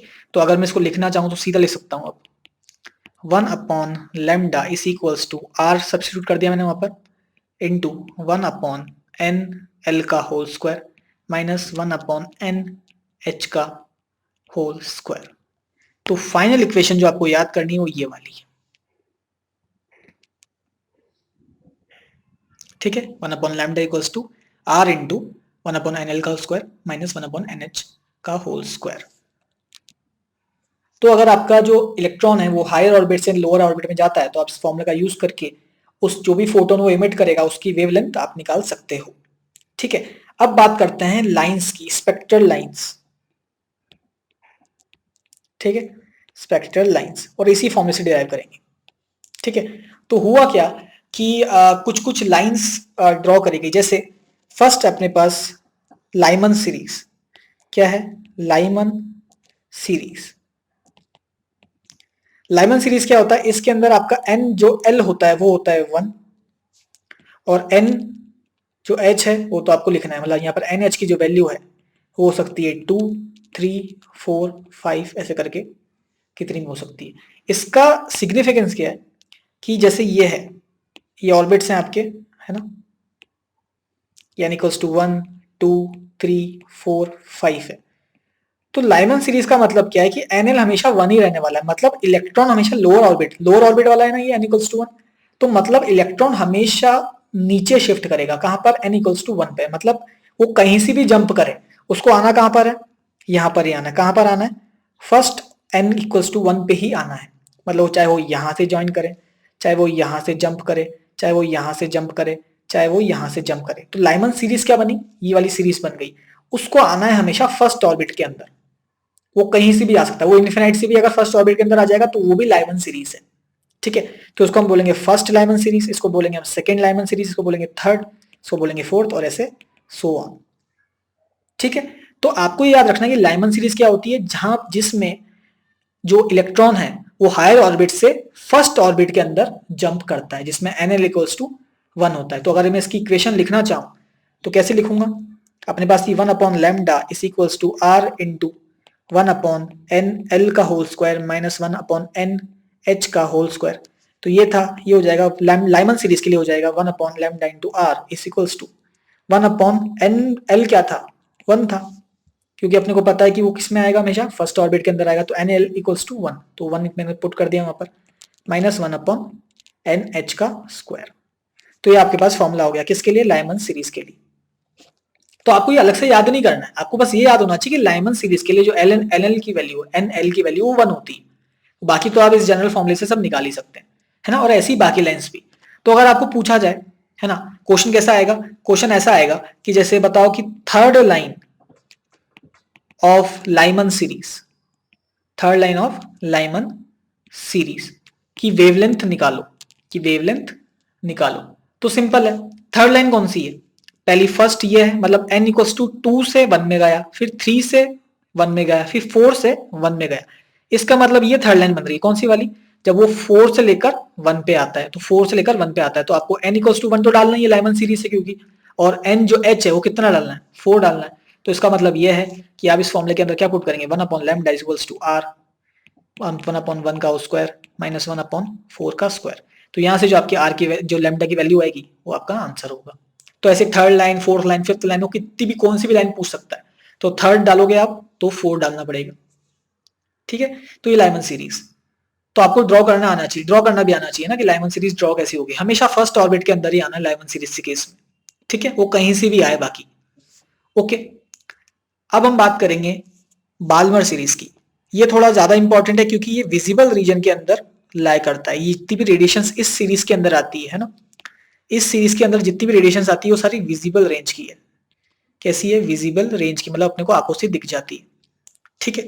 तो इस केस के अंदर क्या होता है, जो आपका NL होता है वो होता है 2, और जो आपका NH है वो तो जो भी लेना हो आपको, तो n की वैल्यू, क्योंकि नीचे से ऊपर तो जाएगा नहीं ना, तो 1 से नहीं लेना है, ऊपर से नीचे ही आएगा हमेशा, तो 2 पे उसको आना है, तो कहां कहां से आ सकता है, 3 से आ सकता है, 4 से आ सकता है, 5 से आ सकता है, 6 से आ सकता है, ऐसे करते करते कहीं से भी आ सकता है। तो अगर इसके लिए वो बनाऊं डायग्राम तो ऐसा बनेगा,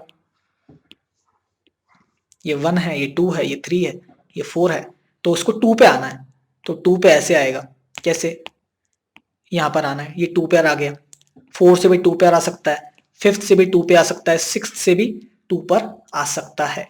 तो अगर मैं इसकी इक्वेशन लिखूं इसकी इक्वेशन क्या होगी, 1 upon lambda is equals to R into 1 upon N L का होल स्क्वायर। एन एल क्या है इसमें, 2 है, 2 का स्क्वायर माइनस 1 अपॉन एन का स्क्वायर, 1 अपॉन एन का स्क्वायर। एन क्या हो सकता है यहाँ पर, 3 4 5 6। भाई अगर 2 पे आना है तो ऊपर से तो आएगा, 3 से आ सकता है, 4 से आ सकता है, 5 से आ सकता है।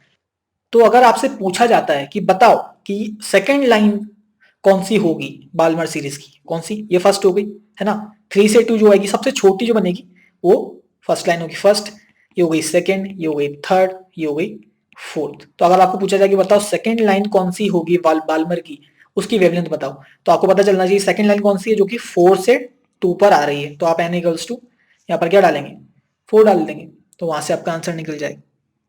ठीक है, तो ये विजिबल रीजन के अंदर लाई करती है बाल्मर में, आपको ये भी याद रखना है। ठीक है, और ऐसे ही आगे जाके अपन पढ़ेंगे पास्ट टेंस सीरीज। अब मैं आपको जल्दी जल्दी बढ़ा देता हूँ पास्ट टेंस सीरीज। इसके अंदर जो n होता है, जो nl होता है वो होता है 3, और nh की वैल्यू आप लिख सकते हैं, क्योंकि 3 है तो 4 से आ सकता है, 4 से आएगा या 5 से आएगा या 6 से आएगा, ऊपर से आएगा, तो ऐसे लिख सकते हो। ठीक है, तो उसका रीडबर्ग फॉर्मूला भी आप लिख दोगे, एनएल की वैल्यू क्या डाल दोगे, 3 डाल दोगे। अब आपको कोई भी लाइन उसमें पूछी जाए, फर्स्ट लाइन कहां से होगी, 4 से 3, सेकेंड लाइन 5 से 3, थर्ड लाइन 6 से 3, ऐसे करके निकाल सकते हो। फोर्थ लाइन आपके पास होती है ब्रैकेट सीरीज, ब्रैकेट सीरीज। ठीक है, यहाँ पर आपके पास एनएल जो होता है वो 4 होता है, सब इंक्रीज करता जा रहा हूँ बस मैं, और जो एनएच है आपका वो लाई करता है, क्योंकि 4 है तो ऊपर से आएगा, 5 से आ सकता है, 6 से आ सकता है, 7 से आ सकता है, 8 से आ सकता है, कैसे भी आ सकता है। ठीक है, और आप जैसे उसका फॉर्मूला लगा सकते हैं, किसका, रीडबक्स वाला फॉर्मूला। ठीक है, तो फिफ्थ क्या निकालेंगे, फिफ्थ है पी फंड, उसको फंड हम बोलते हैं, फंड सीरीज। तो यहाँ पर एनएल जो है वो होगा 5 से, है ना, मतलब ऐसे ही चल रहा है ना, 1 2 3 4 5 एनएच, और एनएच की वैल्यू क्या होगी, क्योंकि 5 है तो 6 ही आ पाएगा, 6 7 8 ऐसे करके आ पाएगा। ठीक है, तो आपको सीरीज याद करनी है, बस क्या याद करनी है, सीरीज। तो सबसे पहले होता है लाइमन, फिर होता है बाल्मर, फिर होता है बास्चन, उसके बाद होता है आपके पास ब्रैकेट, उसके बाद होता है आपके पास फंड। ठीक है, तो इसमें n इक्वल्स टू टू 1, इसमें 2, इसमें 3, इसमें 4, इसमें 5। तो ऐसे आपको याद रखना है। ठीक है, तो यहां तक अपनी बात समझ में आ गई। अब देखो एक कंपैरिजन बताता हूं आपको, अगर बाई चांस क्वेश्चन आ जाए, ऐसा पूछ सकते हैं, ठीक है, बोर्ड वाले कुछ भी कर सकते हैं। तो अगर ऐसा क्वेश्चन आ जाए 1 upon lambda is equals to R, और नीट के लिए भी अच्छा हो सकता है 1 अपॉन एन एल का whole square minus 1 upon N H का होल स्क्वायर। ठीक है, ये फॉर्मूला अपने पास। मैं मान लेता हूँ अभी मैं लाइमन सीरीज की बात कर रहा हूँ, लाइमन सीरीज की बात कर रहा हूँ, तो क्या हो जाएगा, एन एल इक्वल्स टू 1 हो जाएगा, ये हो जाएगा 1 upon 1 minus 1 upon N H का स्क्वायर। तो अपने पास फाइनल फॉर्मूला क्या आएगा, 1 upon lambda equals to R into 1 minus 1 upon N square. ठीक है, एन एच को मैं अभी एन लिख रहा हूँ। अब इस वाले फॉर्मूले पे कंसंट्रेट करो, किस वाले फॉर्मूले पे, इस वाले पे। ठीक है, अब देखो आप बढ़ाओ एन को, किसको, एन को बढ़ाओ, एन को इंक्रीज करना स्टार्ट करो। अगर आप एन को इंक्रीज करना स्टार्ट करोगे तो ये पूरी वैल्यू डिक्रीज होगी, ये वैल्यू पूरी वैल्यू डिक्रीज होगी। भाई अगर आप एन को बढ़ाओगे, मतलब डिनोमिनेटर को बढ़ाओगे, तो पूरी वैल्यू क्या होगी, डिक्रीज होगी, है ना। अगर ये पूरी वैल्यू डिक्रीज हो रही है तो मतलब 1 से कम चीज घट रही है, तो मतलब ये पूरी वैल्यू क्या हो जाएगी, ये पूरी वैल्यू इंक्रीज होगी, ये पूरी वैल्यू इंक्रीज होगी। तो अगर ये पूरी वैल्यू इंक्रीज हो रही है तो ये पूरी वैल्यू कितनी होगी, क्योंकि मल्टीप्लाई हो रहा है, इंक्रीज होके मल्टीप्लाई हो रहा है आर से, तो ये टोटल वैल्यू भी इंक्रीज होगी। और अगर ये वाली पूरी वैल्यू इंक्रीज हो रही है तो मतलब है 1 अपॉन लैम्डा भी इंक्रीज हो रहा है। तो इसका मतलब आपके पास समझ में आ गया, 1 अपॉन लैम्डा भी इंक्रीज हो रहा है। अगर n को आप बढ़ाओगे तो 1 अपॉन लैम्डा भी बढ़ेगा, और अगर 1 अपॉन लैम्डा बढ़ रहा है तो उसका एक ही तरीका है, लैम्डा को कम करना। अगर आपको 1 अपॉन लैम्डा को इंक्रीज करना है इस टोटल वैल्यू को, तो लैम्डा को आप घटाओगे ऑब्वियसली। तो यहां से अपने पास रिलेशन आ गया कि अगर आप जैसे जैसे n को बढ़ाओगे आपका जो वेवलेंथ है वो कम होती जाएगी।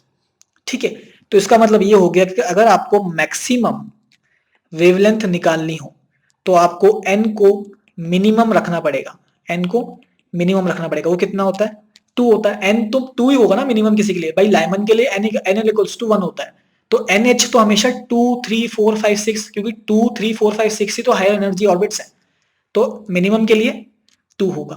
n किसको रखना पड़ेगा आपको? मिनिमम कितना? 2। मैक्सिमम लैम्डा के लिए। और अगर मुझे मिनिमम लैम्डा निकालना पड़े तो उसमें आप रख दो n को इन्फिनाइट, तो उसमें आपका मिनिमम लैम्डा आ जाएगा। तो यहां से बात प्रूफ हो गई। मैक्सिमम लैम्डा के लिए n को रखना है आपको 2 और मिनिमम लैम्डा के लिए n को रखना है आपको इन्फिनाइट। ठीक है, इसका मतलब ये है कि जो लाइमन सीरीज में अपने डिस्कस करा था, जो लाइमन सीरीज में अपने डिस्कस करा था, ये वाली जो वेवलेंथ है, ये वेवलेंथ सबसे बड़ी वेवलेंथ है, मतलब मैक्सिमम। देख सबसे छोटी रही है पर सबसे बड़ी वेवलेंथ इसकी ही होगी। ठीक है ना, यहां से ये प्रूफ हो गया अपने से। ठीक बात। तो यहां पर अपना स्पेक्ट्रल लाइंस खत्म हो गए। अब लगभग लगभग अपन चैप्टर के एंड पर ही है ना। अब मैंने आपको बताया था कि जो बोहर है उन्होंने ये कहा था कि जो एंगुलर मोमेंटम होना चाहिए वो NH/2 पाई के मल्टीपल में होना चाहिए। ठीक है, NH/2 पाई होना चाहिए। पर जब उनसे पूछा गया कि भाई ऐसा क्यों बोल रहे हो आप, तो उनके पास कोई जवाब नहीं था। वो कंफ्यूज हो गए यहाँ पर कि उनके पास कोई जवाब नहीं था। तो 10 साल बाद, मतलब 10 साल तो नहीं, हाँ पर हाँ लगभग लगभग इतने साल बाद डी ब्रॉगली एक साइंटिस्ट थे, है ना, अपन ने डी ब्रॉगली वेवलेंथ पिछली बार निकाली भी थी। उन्होंने इस चीज को प्रूव करा कि जो बोहर कह रहे थे, उनके पास रीजन भले ही नहीं हो, पर ये जो उन्होंने कहा था कि एंगुलर मोमेंटम आपका NH/2 पाई होना चाहिए, वो बिल्कुल सही बात है और इसको मैं प्रूफ कर सकता हूं। तो ये जो है L इक्वल्स टू NH/2 पाई, ये दिया तो किसने था? बोहर ने, कि ऐसा होता है। पर इसको एक्सप्लेन किसने करा? डी ब्रॉगली ने। कैसे एक्सप्लेन करा?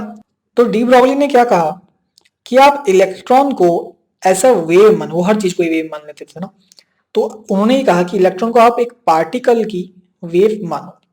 क्या मानो? पार्टिकल की वेव, जो कि एक स्टैंडिंग वेव होगी। क्या होगी? एक स्टैंडिंग वेव। अब आपको स्टैंडिंग वेव के बारे में चीजें क्लियर होनी चाहिए, या आपने 11th में पढ़ रखा होगा। अगर नहीं पढ़ा है तो मैं थोड़ा सा रिवीजन आपको यहाँ पे करा देता हूँ। तो अगर आपको आइडिया नहीं है तो मैं आपको थोड़ा सा रिवीजन करा देता हूँ कि यहाँ से जब वेव्स चलती है और यहाँ पर आती है ना, जैसे वेव्स गई, मतलब अपन कब बात करते हैं स्टैंडिंग वेव की? जब वेव्स एक पॉइंट से जाती है और उसी पॉइंट पर वापस आ जाती है। इसका मतलब कि वहां यहाँ से वेव गई और यहाँ से वापस इस पॉइंट पे आ गई। तो मैं ए पॉइंट की बात कर रहा हूँ सिर्फ। ठीक है, तो यहाँ पर अपन देख सकते हैं कि यहाँ पर ये कितना डिस्टेंस चली इधर? λ/2। ठीक है भाई, वेव्स कैसी होती है? वेव्स तो ऐसी बनती है ना, ऐसी ऐसी बनती है। तो ये टोटल लैम्डा होता है, तो ये आधा कितना होगा? λ/2 होगा। तो ये जाते वक्त λ/2 और वापस आते वक्त λ/2, तो टोटल कितना चल गई? लैम्डा चल गई। तो स्टैंडिंग वेव का मतलब यह है कि जब एक पॉइंट से कोई स्टैंडिंग वेव बनती है, तो वो जब वापस आती है उसी पॉइंट पर, तो वो n इंटू लैम्डा चलती है। यहाँ पर n 1 है क्योंकि अपन ने एक स्टैंडिंग वेव ऐसी बनाई। ठीक है, अगर ऐसी होती, मान लो ऐसा होता,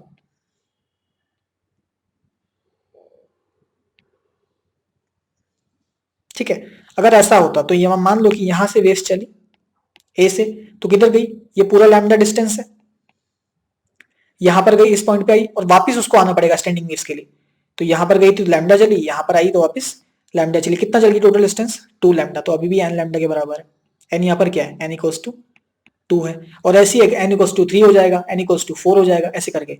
तो मतलब ये कहने का मतलब ये कि स्टैंडिंग वेव्स जो होती है, जो स्टैंडिंग वेव्स जो होती है ना, उसका मतलब ये है कि जब वापस एक ही पॉइंट के अंदर आ जाती है वापस वेव्स, तो जो डिस्टेंस जितना कवर करती है वो होता है एन लैम्डा। और यहाँ पर एन की वैल्यू 1 2 3 4 हो सकती है। अपन ने 1 और 2 के बारे में देख लिया, 3 भी आप बना सकते हो। 3 कैसे बनेगी? 3 ऐसी बनेगी, ऐसी 3 बनेगी। तो यहाँ पे कितना चलेगी? Lambda 3, 1 lambda plus half lambda, और यहाँ पर आते समय भी लैम्डा प्लस हाफ लैम्डा, तो टोटल 3 लैम्डा हो जाएगा। तो यहाँ पर 3 लैम्डा आ गई। तो इलेक्ट्रॉन को भी उन्होंने यही कहा। अब इलेक्ट्रॉन को अपन कैसे देख रहे थे कि ये एक ऐसे, यहां पर एक न्यूक्लियस है, ठीक है, और इलेक्ट्रॉन यहां पर है। तो उन्होंने कहा कि आप ऐसे मानो कि ये वेव्स ऐसे जा रही है ये, और ये वापस इधर ही आ गई। ठीक है, इसी पॉइंट पर वापस आ गई। ठीक है, इसी पॉइंट पर वापस आ गई, तो ये स्टैंडिंग वेव्स बन रही है ऐसे। ठीक है, डायग्राम थोड़ा अजीब सा बना है, मैं आपको एनसीईआरटी का डायग्राम दिखाता हूं। ठीक है, ये चीज तो हो क्या रहा है कि r डिस्टेंस पे इलेक्ट्रॉन्स मान लो यहाँ पर है, तो यहाँ से वेव्स चल रही है, ऐसे चल चल चल चल के वापस आ गई। यहाँ पर भी तो ऐसे ही कर देते ना अपन, यहाँ से चल रही थी तो आगे जा रही थी तो लैम्डा, वापस पीछे जा रही थी तो लैम्डा, तो अपन आके लौट के तो वापस किस पे आए थे, उसी पॉइंट पे जहां से स्टार्ट करी थी। तो यहाँ पर भी इस पॉइंट से स्टार्ट करी तो मान लो कि ऐसे गई और इसी पॉइंट पे घूम घुमा के वापस आ गई। तो अपने को पता है कि n लैम्डा ही होगा डिस्टेंस, तो क्योंकि दो पॉइंट्स के बीच में सेम पॉइंट के अंदर वापस आ जाती है तो n lambda total distance cover करती है। और डिस्टेंस इस केस में कितना है, क्योंकि अपन स्फेयर मानते हैं, इसको एक सर्कल मानते हैं, तो अगर ये r रेडियस का है तो सर्कमफेरेंस कितना होगा इसका 2 पाई r होगा। तो मतलब कहने का मतलब ये है कि जो 2 पाई r होगा वो किसके बराबर होना चाहिए, n लैम्डा के बराबर होना चाहिए, ये बोला डी ब्रॉगली ने। और ये एंगुलर मोमेंटम से बिल्कुल प्रूफ होता है, ठीक है, एंगुलर मोमेंटम से बिल्कुल प्रूफ होता है। देखो 2 पाई r आप लिख सकते हो n इंटू लैम्डा, और n इंटू लैम्डा को आप लिख सकते हो, लैम्डा को क्या लिखते हैं अपन, आपको अगर याद हो लैम्डा को अपन लिखते थे h by M V, de Broglie wavelength, तो अपन लिख सकते हैं h अपॉन एम वी, ठीक है। तो अब आ गया आपके पास 2 pi r is equals to N H upon M V, ठीक है। यहां से आपके पास वैल्यू आ गई, इसको शिफ्ट कर लो, एम वी को लिया आर के पास, 2 पाई को नीचे भेज दो, तो ये आ जाएगा एम वी आर, ये आ जाएगा एन एच अपॉन 2 पाई। तो वही इक्वेशन आ गई है। कौन सी इक्वेशन आ गई, वही वाली, L equals to M V R क्या होता है, L equals to N H upon 2 pi. तो यहां से डी ब्रॉगली ने साबित कर दिया कि बिल्कुल सही बोल रहे थे बॉब बोअर, यहां से जो एंगुलर मोमेंटम आ रहा है वो बिल्कुल एन एच अपॉन 2 पाई के इक्वल ही आ रहा है, ठीक है। तो बोहर इस बात को साबित नहीं कर पाए थे, इसको एक्सप्लेन किसने करा, डी ब्रॉगली। तो अगर आपसे पूछा जाए कि बताओ कैसे जो एंगुलर मोमेंटम है वो एनएच अपॉन 2 पाई का इंटीग्रल मल्टीपल होना चाहिए, तो आप प्रूफ कर सकते हो कैसे, जैसे डी ब्रॉगली ने प्रूफ करा। तो यहां पर अपना चैप्टर फिनिश होता है, ठीक है।